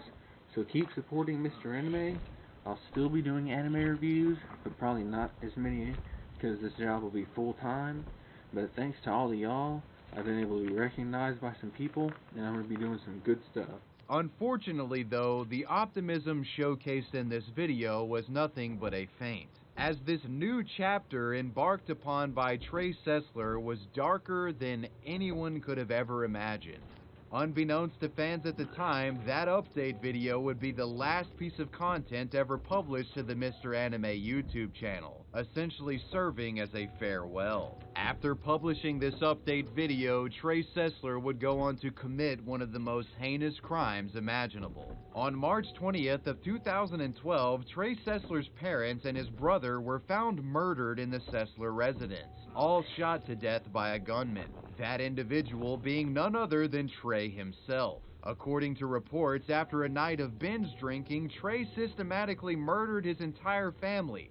Starting with his mother, he lured the woman into her garage and shot her point blank with a .22 caliber rifle. Trey then made his way through the Sessler home, killing his father and brother shortly after with a 9mm handgun. After slaughtering his family, Trey then wrote disturbing messages all over the walls and doors of the home. The assorted messages read, "I love my family. Why did I do this? I love my mom, dad, and brother. I will never forgive myself. I don't know why I did this. God, please help me." Before leaving the Sessler residence, Trey shot his already dead mother an additional 2 times. Then he got in a vehicle. The next order of business was to travel to nearby Waller High School and commit a mass shooting equipped with multiple firearms and over 100 rounds of ammunition. After arriving at the school, Trey waited in the parking lot for a moment, but apparently had second thoughts and made his way to a nearby friend's house. Police would eventually receive concerned calls from family friends of the Sesslers, prompting them to investigate the Sessler home. Authorities soon arrived at the residence and discovered the grisly scene. After the horrific findings, they immediately began searching for Trey, and it was at his friend's house where the Waller police caught up to the man. Mr. Anime would then be arrested for capital murder. After Trey's arrest, he was interrogated by detectives. He would coldly admit to the murder of his entire family and explained his plan in detail to police. According to Trey, he wanted to kill his family because he didn't want them to be ashamed after he executed his so-called master plan. That plan was to shoot up his local high school and kill over 70 students. He had hoped to become the deadliest mass shooter in history. They were the first immediate human targets in my sight. And if I was going to go out and do anything, they would have to go. And I'm like, there's my opportunity. Go ahead, go get it. Right after I had killed the family, it was on my mind to do that. Sessler had other things on his mind. A Columbine-style shooting at Waller High School. Further investigation from authorities would reveal that Trey had become obsessed with the Columbine shooters and school shooters in general. It's also been reported that authorities would later search Trey's computer and found that the man had ranked several school shootings, logging his personal opinions on which ones he thought were the best and the worst. On Thursday, August 2nd of 2012, Trey Sessler would be sentenced to life in prison after pleading guilty to all charges. Trey himself even reportedly urged the judge to revoke his right to parole because he feared he would be a threat to himself and others. Mr. Sessler, now 33 years old, resides at the Terrell Prison Facility in Texas and will remain in prison for the rest of his life.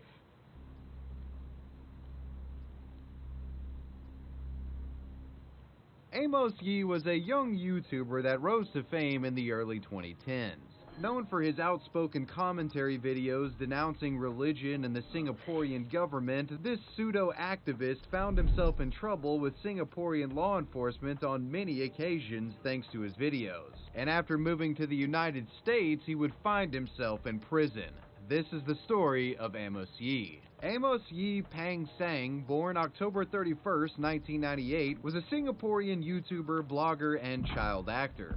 Creating his first YouTube channel at 8 years old, the kid was inspired by many of the prominent sketch video creators on YouTube at the time, such as Nigahiga and Smosh. In March of 2011, at the age of 13, Amos would upload a popular sketch that was written, directed, and acted all by himself. Jen, my best friend, she has cancer. Cancer? Seriously? Cancer? Yes, it seems like she has eaten too much McDonald's, and every time she puts like 5 packets of salt onto her fries, she always buys a double McSpicy with extra soy sauce. It seems that now she has stomach cancer and a huge stomach ulcer is invading her small intestine. How discomforting. And we should care why? We have to help her, guys. I have found out that stem cell research can cure stomach cancer instantly. This comedic satire piece actually went on to win a prestigious award in Singapore and made Amos Yee popular in his own country on YouTube. As Amos grew older and the landscape of YouTube changed, his content would eventually shift from sketch comedy to more of a commentary style. Getting older, the young man found himself becoming influenced by YouTubers discussing social issues, religion, and philosophy through a comedic lens, creators like The Amazing Atheist. Taking inspiration from The Atheist and others, Amos Yee would go on to create various social commentary satire pieces, many of which proved to be quite controversial, especially within his home country of Singapore. Lee Kuan Yew, contrary to popular belief, was a horrible person and an awful leader to our country. From scathing criticisms of Singapore banning gay marriage to just lambasting the entire concept of the Chinese New Year, he made some pretty controversial takes that pissed off a lot of people in the country. Pretty much any sort of conservative belief held by Singaporean people, Amos Yee went against it, and he ruffled a lot of feathers doing so. One of the most notable ruffling of feathers caused by Amos relates to the death of a Singaporean leader. On March 13th of 2015, Singapore Prime Minister Lee Kuan Yew passed away from pneumonia at the age of 91. Amos, not being a fan of the Prime Minister, made a video essentially pissing on his grave. Shortly after the man's passing, he uploaded a video titled "Lee Kuan Yew is Finally Dead," in which he chastises the recently deceased leader for his apparent myriad of failures, calling him a terrible leader and compares him to Jesus Christ. Quote, "They're both power-hungry and malicious, but deceive others into thinking they are both compassionate and kind." Anyone said, fuck yeah, the guy is dead. Lee Kuan Yew was a horrible person. Because everyone is scared.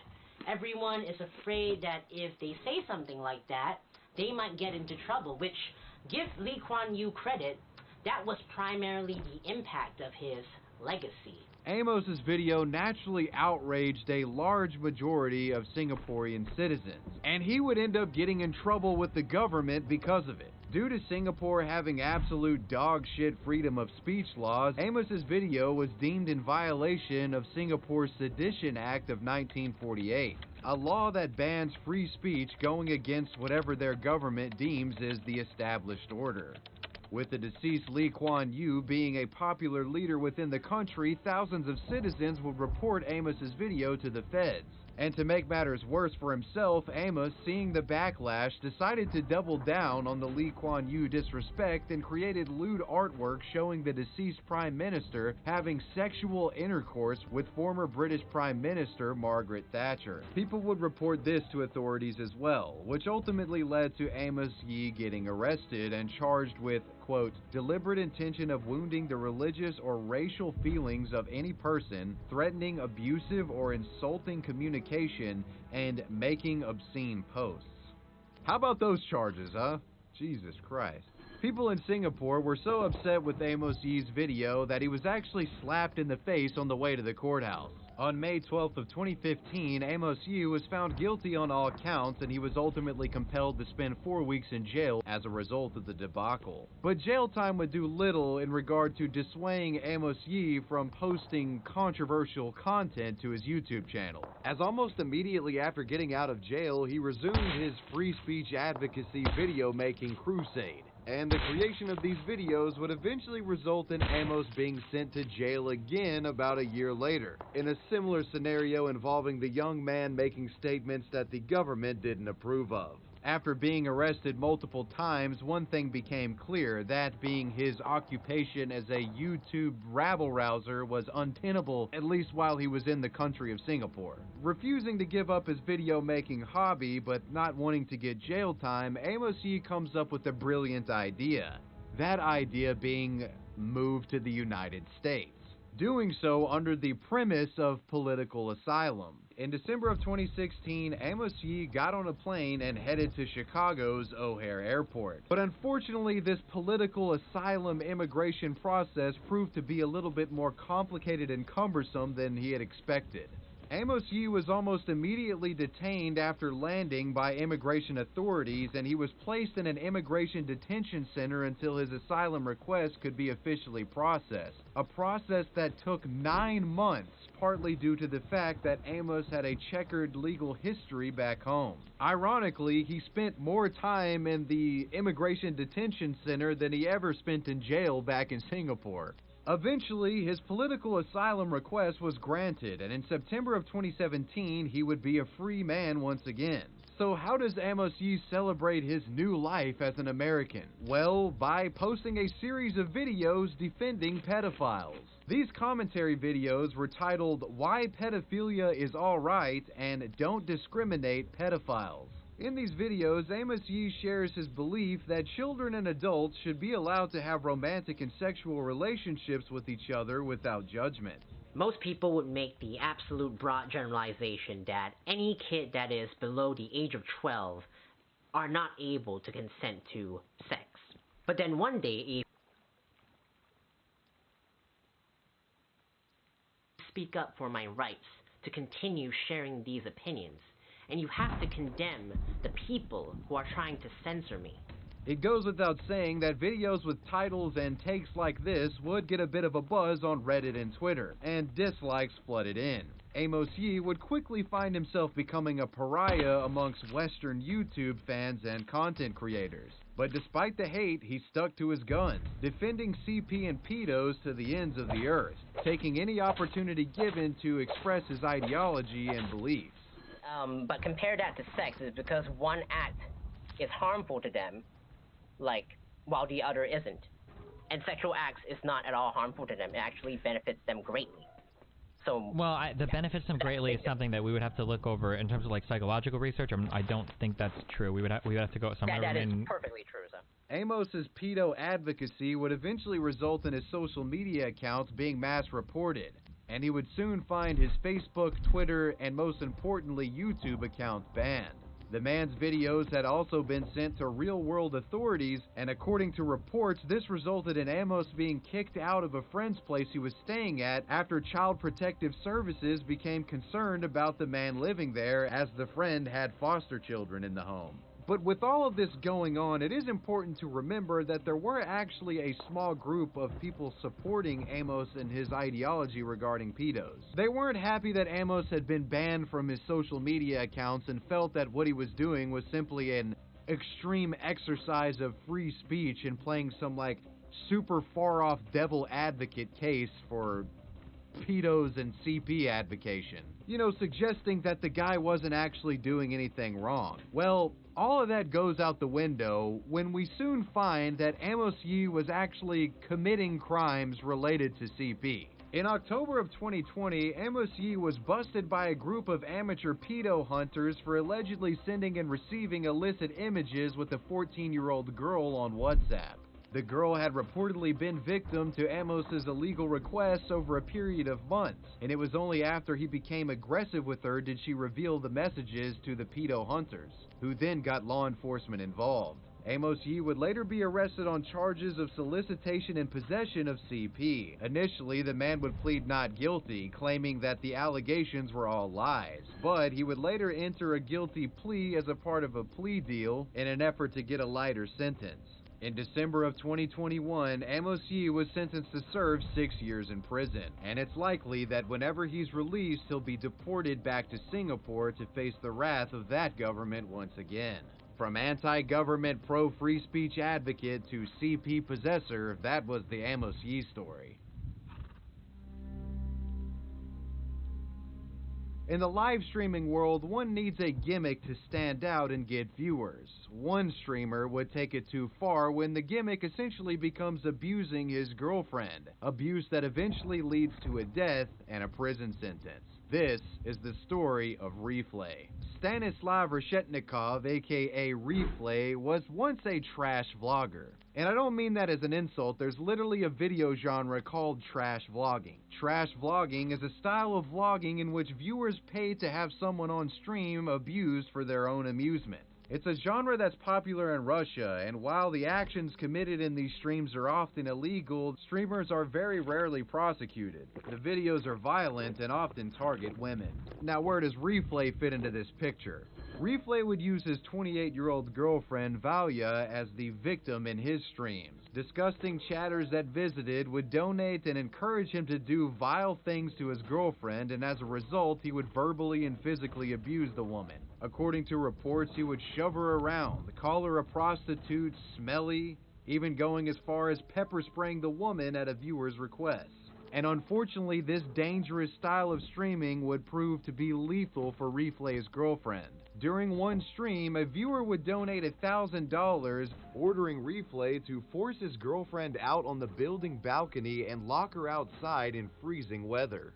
Keep in mind that it only takes about 30 minutes for hypothermia symptoms to show in such conditions. Reflay would oblige with the request and locks his girlfriend outside. Throughout the stream, the woman can be heard screaming and begging for him to let her inside, which only results in Reflay filming her struggle through the glass door and mocking her as she attempts to get inside. But eventually, she stops banging on the door and making any attempt to get back in. Realizing what likely just happened, while the stream is still rolling, he then opens the door and drags in his girlfriend's now lifeless body.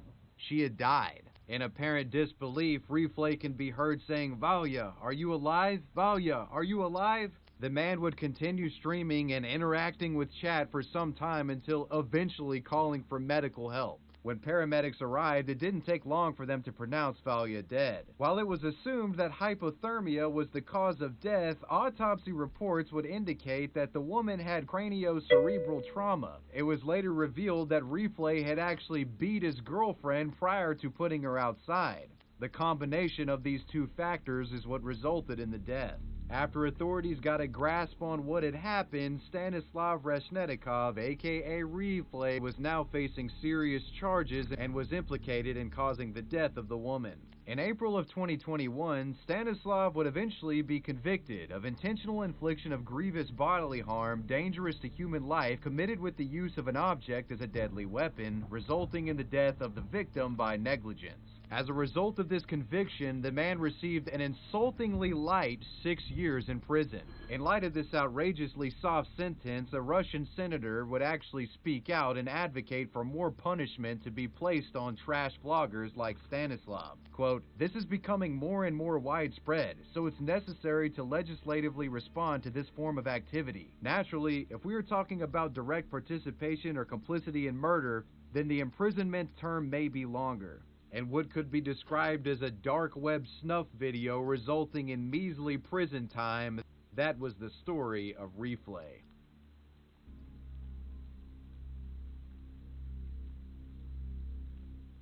Many of you may be aware of a sort of long-standing loophole in the YouTube rules that allows nudity to be shown on the site. For example, if the nudity is used in an educational purpose, it's permitted, such as like a woman showing other women how to perform a breast exam on themselves. Another example of this could be a video where a woman is showing other women how to breastfeed. But one woman takes this loophole way too far and gets criminal charges from it. This is Lee Felton. She was once a piano teacher based out of Tallahassee, Florida. The woman taught under the business name Miss Lee's Piano Studio, where she would instruct kids and young adults in the area, teaching them how to play. Despite having her own business, Lee was financially struggling. After being left by her 1-year-old child's father, Miss Lee found herself a single mother. This abandonment, compounded with the financial struggles she experienced, caused the woman to sink into a deep depression, her self-esteem essentially hitting rock bottom. So, in a completely unhealthy and disgusting way of addressing both the issues of financial problems and self-esteem, she starts creating breastfeeding videos on YouTube. Initially styled as how-to instructional content, the videos featured Lee breastfeeding her 1-year-old child. But what we find is things quickly get depraved and meander away from instructional to suggestive and sexually charged. Lee quickly recognized that her core audience wasn't actually women trying to learn how to breastfeed, it was perverted men commenting on her appearance, talking about how much they enjoyed the videos. And after seeing this, instead of stop uploading the videos or ban these users from viewing her YouTube channel, what she does is essentially play into these nasty, disgusting perverts. Lee allegedly sold unlisted videos to inquiring viewers and very purposefully dialed up the sexual nature of the breastfeeding content. Lee reportedly made breastfeeding videos where she rubbed herself and her child down in oil and shoved her breasts in the baby's face. Lee would give her videos titles akin to something you might find on an adult website. Titles such as Slip and Slide and Mommy's a Whore. Jesus fucking Christ. This vomit-inducing situation would continue unchecked for some time, but eventually somebody would report Lee. According to reports, a Wisconsin man was apparently busted purchasing Lee's content by his wife. And after discovering the repulsive videos, the wife reported Lee Felton to authorities. In October of 2016, Lee Felton would be arrested and charged with promoting sexual performance by a child, lewd and lascivious behavior, cruelty towards a child, and molestation. During her trial, she would describe her videos as a, quote, silly little playful thing, and that she doesn't believe it's criminal. She explained that the motivation behind making the videos was mental health struggles. Quote, finally, I was getting attention and felt like I had some worth, adding, I'm not a monster. Lee Felton's defense attempted to argue that her breastfeeding videos fell under free speech protection, but nobody was buying this defense. A Tallahassee sheriff's lieutenant puts it best. Quote, the video was clearly not done for the purpose of education or artistic display. Based on the content and the fact that it's being sold by Felton, it is clear this video is for sexual purposes. Lee would eventually be found guilty on one count of lewd and lascivious exhibition. She was sentenced to serve 10 years in federal prison along with a 5-year probation, and she was added to the sex offender registry. She would later address the judge over the case, claiming that her time in jail was, quote, humbling, and that she had, quote, a moral compass now. Well, you made it to the end. Those were YouTubers literally imprisoned at the time of me recording this video. Let me know what you guys thought about this one down below in the comment section, and let me know who or what you want me to talk about next. I want to give a major shout out to my patrons. I appreciate you guys. Wavy wave. At 1:30 p.m. on August the 28th of 2003, a pizza delivery driver named Brian Wells would go out on what seemed to be a normal pizza delivery. 1 hour later, he would be standing in a PNC bank with a shotgun in his hand and a bomb strapped to his chest, demanding $250,000. The tragedy and mysteries that began to unfold that day have been described by federal agents as one of the most complicated and bizarre crimes in the annals of the FBI. Hello everybody, today we are going to be talking about FBI Major Case 203, the Bomb Collar Bank Heist. The events of the Bomb Collar Bank Heist are among the most bizarre in criminal history. Those of you that have heard of this case know how absolutely insane it is, and to those of you that haven't, you are in for it today. Now to try to help us make sense of all of this, I for one have a whiteboard, but also cute little mug shots that I've printed out of everyone involved to try to help us wrap our minds around all of this insanity. Now over the course of this video, I'm going to be referencing journalists and news sites that originally covered this information, as opposed to my arts and crafts project. But the primary one I want to recommend is the Netflix miniseries Evil Genius, made by Barbara Schroeder and Trey Borzillieri, as they not only did a great job covering the events, but also went and interviewed people and got first-hand accounts and information that can be found nowhere else that we're going to talk about today. So if this case interests you, I highly recommend you check out the 4-episode miniseries on Netflix. And today, I'm going to try to go through and tell the story in the timeline that it was revealed to the public and investigators at large. So if you're familiar with this case and you're yelling at the screen at any point if I say something that was proven to be wrong later down the line, I'm laying out information in the order it was discovered, so don't worry, we'll get there. So if you're interested in hearing what turned out to be an overly complicated and cruel bank heist, then stick around as we talk about the bomb collar bank robbery. And it's just going to be really sad and depressing. It'll be funny in some parts, but mostly just sad and depressing. So if you're interested in that, you've come to the right place. But before I talk about something that will definitely be bad for your brain, let's talk about something that will definitely be good for your body. Like today's sponsor, Athletic Greens. And specifically, their fantastic product, the dietary supplement to help you start your day on the right foot, AG1. Y'all like the whiteboard with the logos and stuff on it? I think it's cute. AG1 is a full-body dietary supplement that helps support things like your immune system, digestion, and energy without being 100 different pills that you have to take every morning, and is instead just one drink. AG1 is full of things like probiotics to support your gut health, as well as several ingredients to aid in digestion. But it's also full of things like natural form B12 and biotin to increase your daily energy, and things like zinc and citrate to help support your immune system. AG1 is pretty much what should be your daily dose of vitamins, minerals, antioxidants, and probiotics, all wrapped into one drink. And it's okay, bros, there's no shame in it. As someone who spends all day behind a computer putting together videos, my diet consists primarily of ramen, pizza, and more ramen. But on top of that, I'm also really lazy, which means I don't want to keep track of all the multivitamins and oils and supplements that I'm supposed to take every day, so in other words, I should be dead. But thanks to Athletic Greens, I don't have to micromanage how many pills or drinks I'm taking every morning, because with AG1, it's just one easy step. Your AG1 will come in a bag like this, or you can do what I did and put it in this very aesthetic thermos to help with storage and refrigeration. So all that you have to do for AG1 is get 8 to 12 ounces of cold water, and from there just take a scoop of your AG1, dump it into the water, shake it up, and that's all it takes to start your day off right. And I know what you're asking. You're asking the same thing I am. You're looking at this bottle of green and saying that has to taste terrible. And that's the surprising part. See, I'm used to trying dietary supplements and it just tastes like grass, but with AG1, it tastes just fine. There's not a really strong flavor whenever you drink it. Again, the primary thing inside of this is water. And what aftertaste it does have is just kind of sweet. Not in like a sugary way, but kind of in like a vanilla way, in like a natural sweet way. I tried it and thought it was vanilla. My mom tried it and said it was kind of like a cinnamon. But it's just a pleasant drink that you can have in the morning to start your day off right, without feeling like you just licked the front lawn.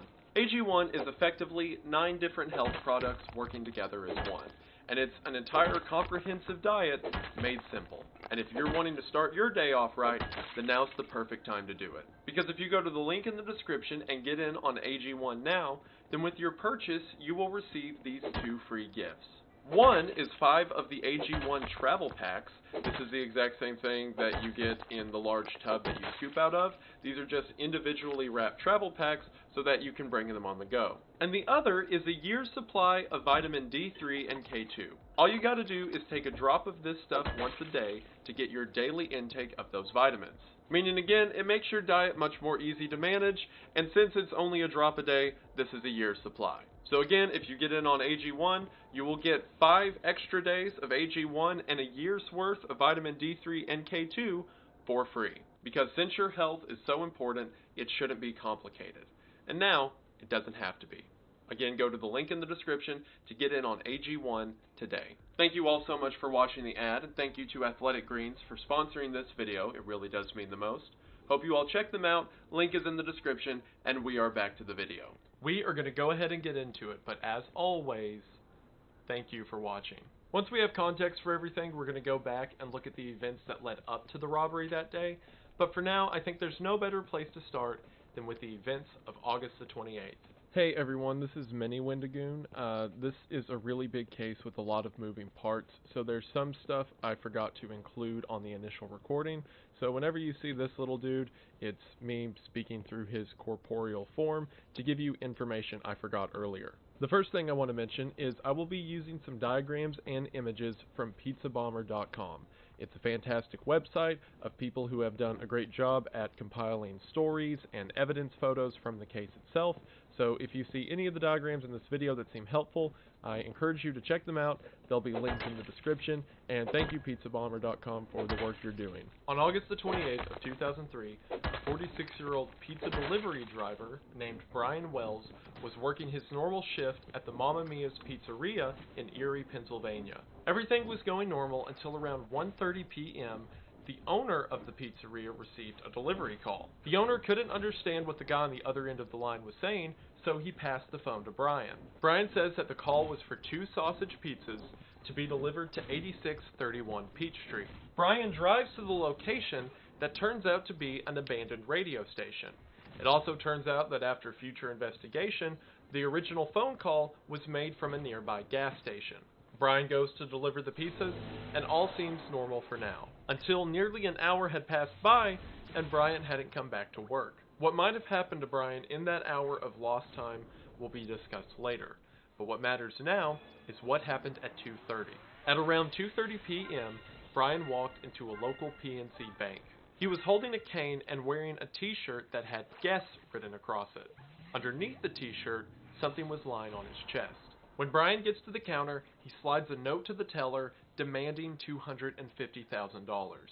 He also reveals that the cane that he's holding is a shotgun in disguise, and that underneath his shirt is a large bomb collar. Somehow, in that hour of time between delivering the pizza and showing up here at the bank, Brian had a bomb strapped to his chest with what seemed to be a giant metal handcuff wrapped around his neck to keep it in place.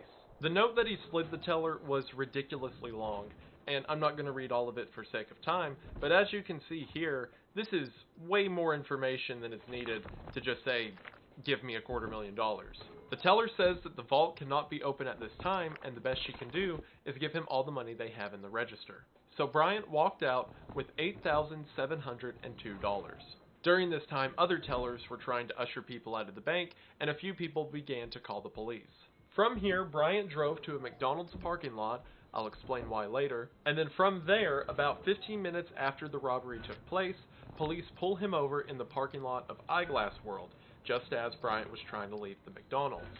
Police get Bryant out of the car, arrest him, but as they're arresting him, he mentions something about a bomb. The officers look under his shirt, and sure enough, he has a bomb collar strapped to his neck. The police immediately clear the street and begin to evacuate the nearby buildings and roads so that no one gets hurt. The initial stop was made around 2:54, and the bomb squad was called at around 3:04. But there was a problem with the bomb squad getting there.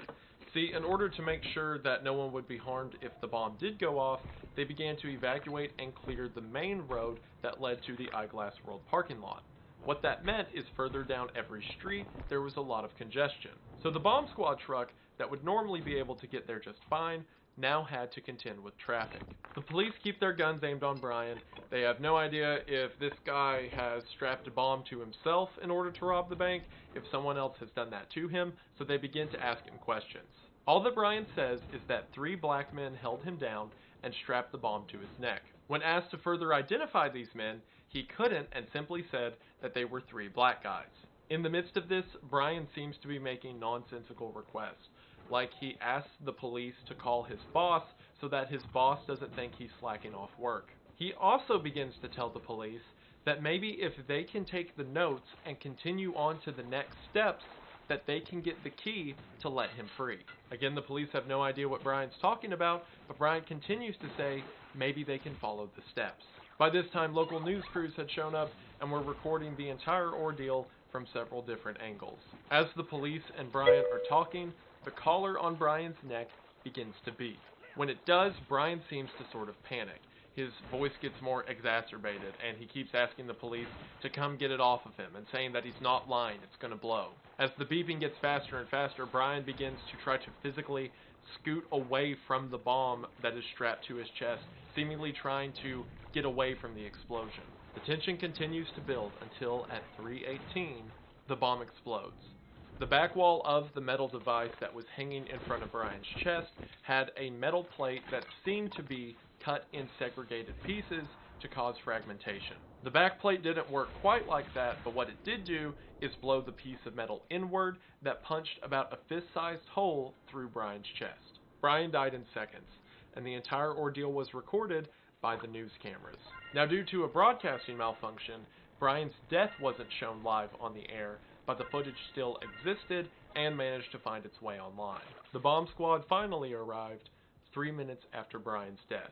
As they began to clear his car and search through the evidence, they found 9 pages of handwritten notes in Brian's vehicle.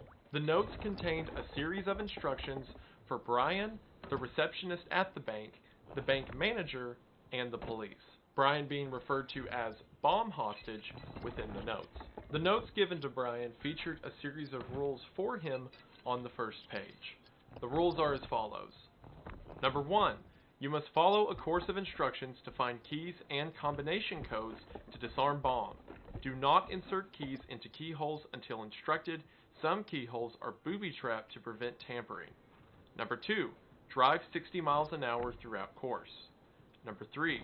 Use only 2 or 3 minutes at each stop. A sentry will be watching at each stop to ensure you are not being followed. Number 4. Bomb has tripwires. Forcing or tampering will detonate. Number 5. All weapons, papers, containers, tapes, etc. must be returned to us. Each item you find after dropping money has a key and or combination word. You will need to decipher the combination. This will disarm some tripwires before you unlock. This procedure is to make sure you leave no materials behind. And upon reading the notes, it seems that Brian was sent on a life or death scavenger hunt. The notes he was given gave him very specific instructions of what to do following the bank robbery. After robbing the bank, Brian was to drive in and around Erie finding different combinations and keys to stop the bomb on his chest from blowing up. I really cannot stress how much this whole thing is like a saw trap. He seemingly was placed in a collar and given a series of directions with a timer of 55 minutes to complete everything, or else the bomb would detonate. So the first thing the police do is keep following the trail. It seemed that along each stop there would be another note to give Brian more directions on where to go next. It seems that after robbing the bank, the next step was go to the nearby McDonald's. At that McDonald's, next to the McDonald's sign, there was a rock, and underneath that rock was a jar containing Brian's next steps. Brian had made it that far. As mentioned earlier, police saw him as he was leaving the McDonald's, and it seems that when the police stopped him, he was going on to the next objective. That next objective was located in the woods just outside of town. It's also mentioned in the note that there were a series of sentries who would be driving around town making sure Brian was doing everything he was supposed to. And the first thing he was supposed to do after leaving McDonald's was tie an orange ribbon around a fire hydrant as a signal that the bank had been successfully robbed. It seems that the police stopped him right as he was about to tie the ribbon. So the police follow these notes to the location mentioned in the woods, and when they get there, sure enough, they find an orange ribbon and a jar that contains the next set of directions. While they were searching that location, Officer Lamont King says that he saw a blue van pull up in the tree line, see the police officers that were searching the area where the jar was located before the van stopped, backed up, and drove away. Keep that blue van. Your skill has increased.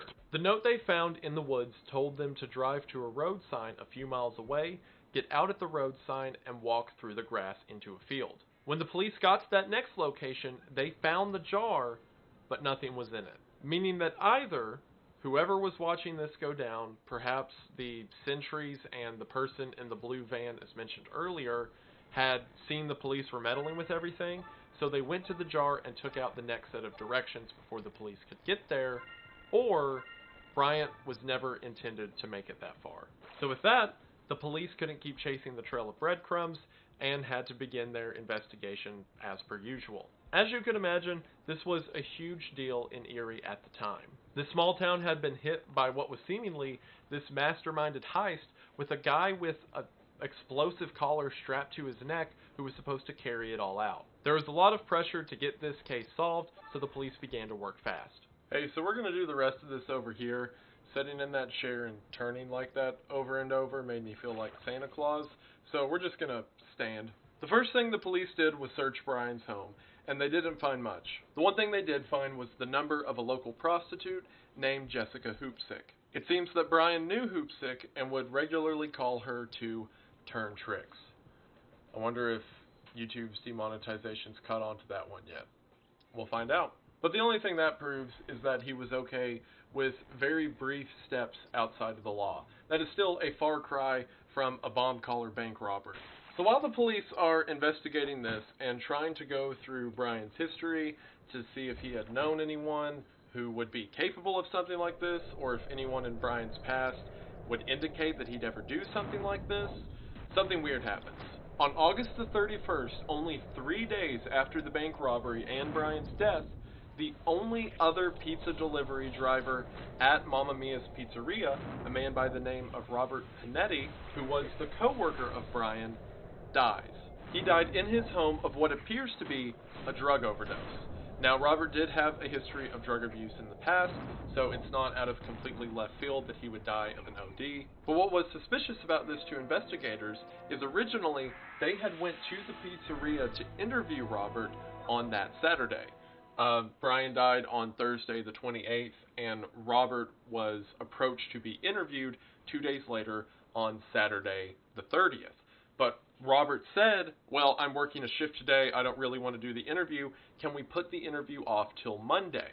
And the investigator said yes, but the night before he's supposed to be interviewed on August 31st, he overdoses.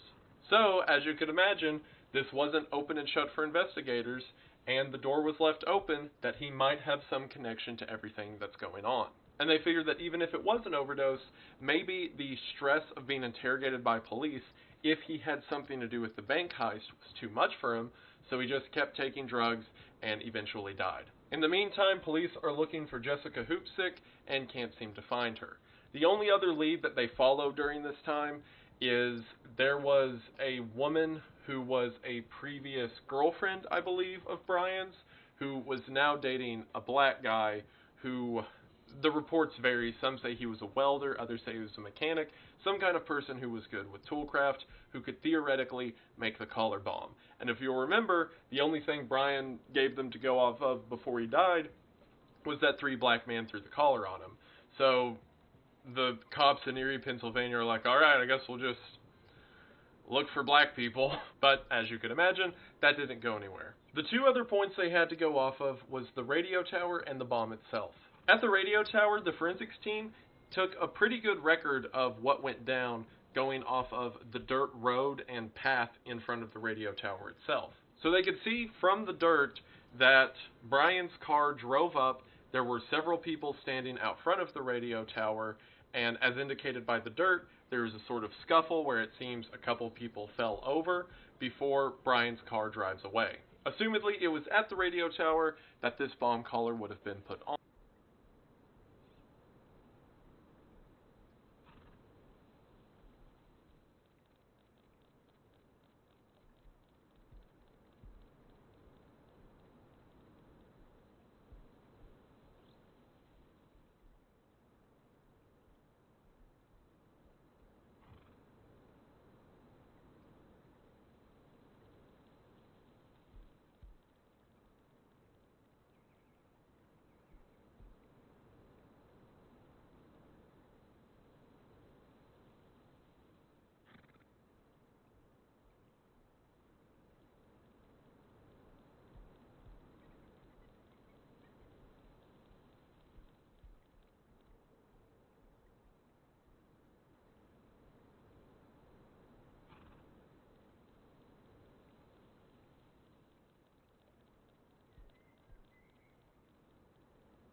that didn't go anywhere. The two other points they had to go off of was the radio tower and the bomb itself.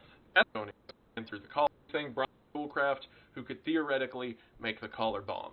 And if you'll remember, the only thing Brian gave them to go off of before he died was that 3 black man threw the collar on him. So the cops in Erie, Pennsylvania are like, alright, I guess we'll just look for black people. But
in Erie was that 3 black man threw the collar on him.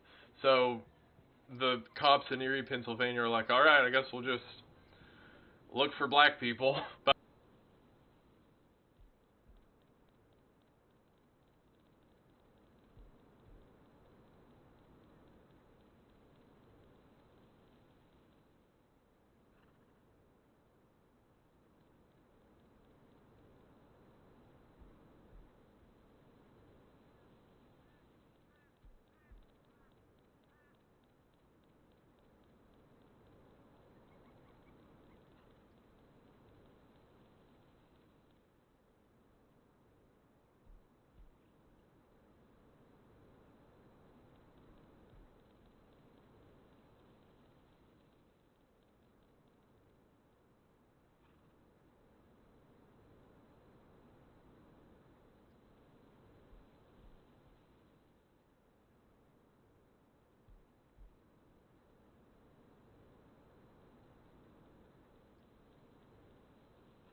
Hi guys, I am going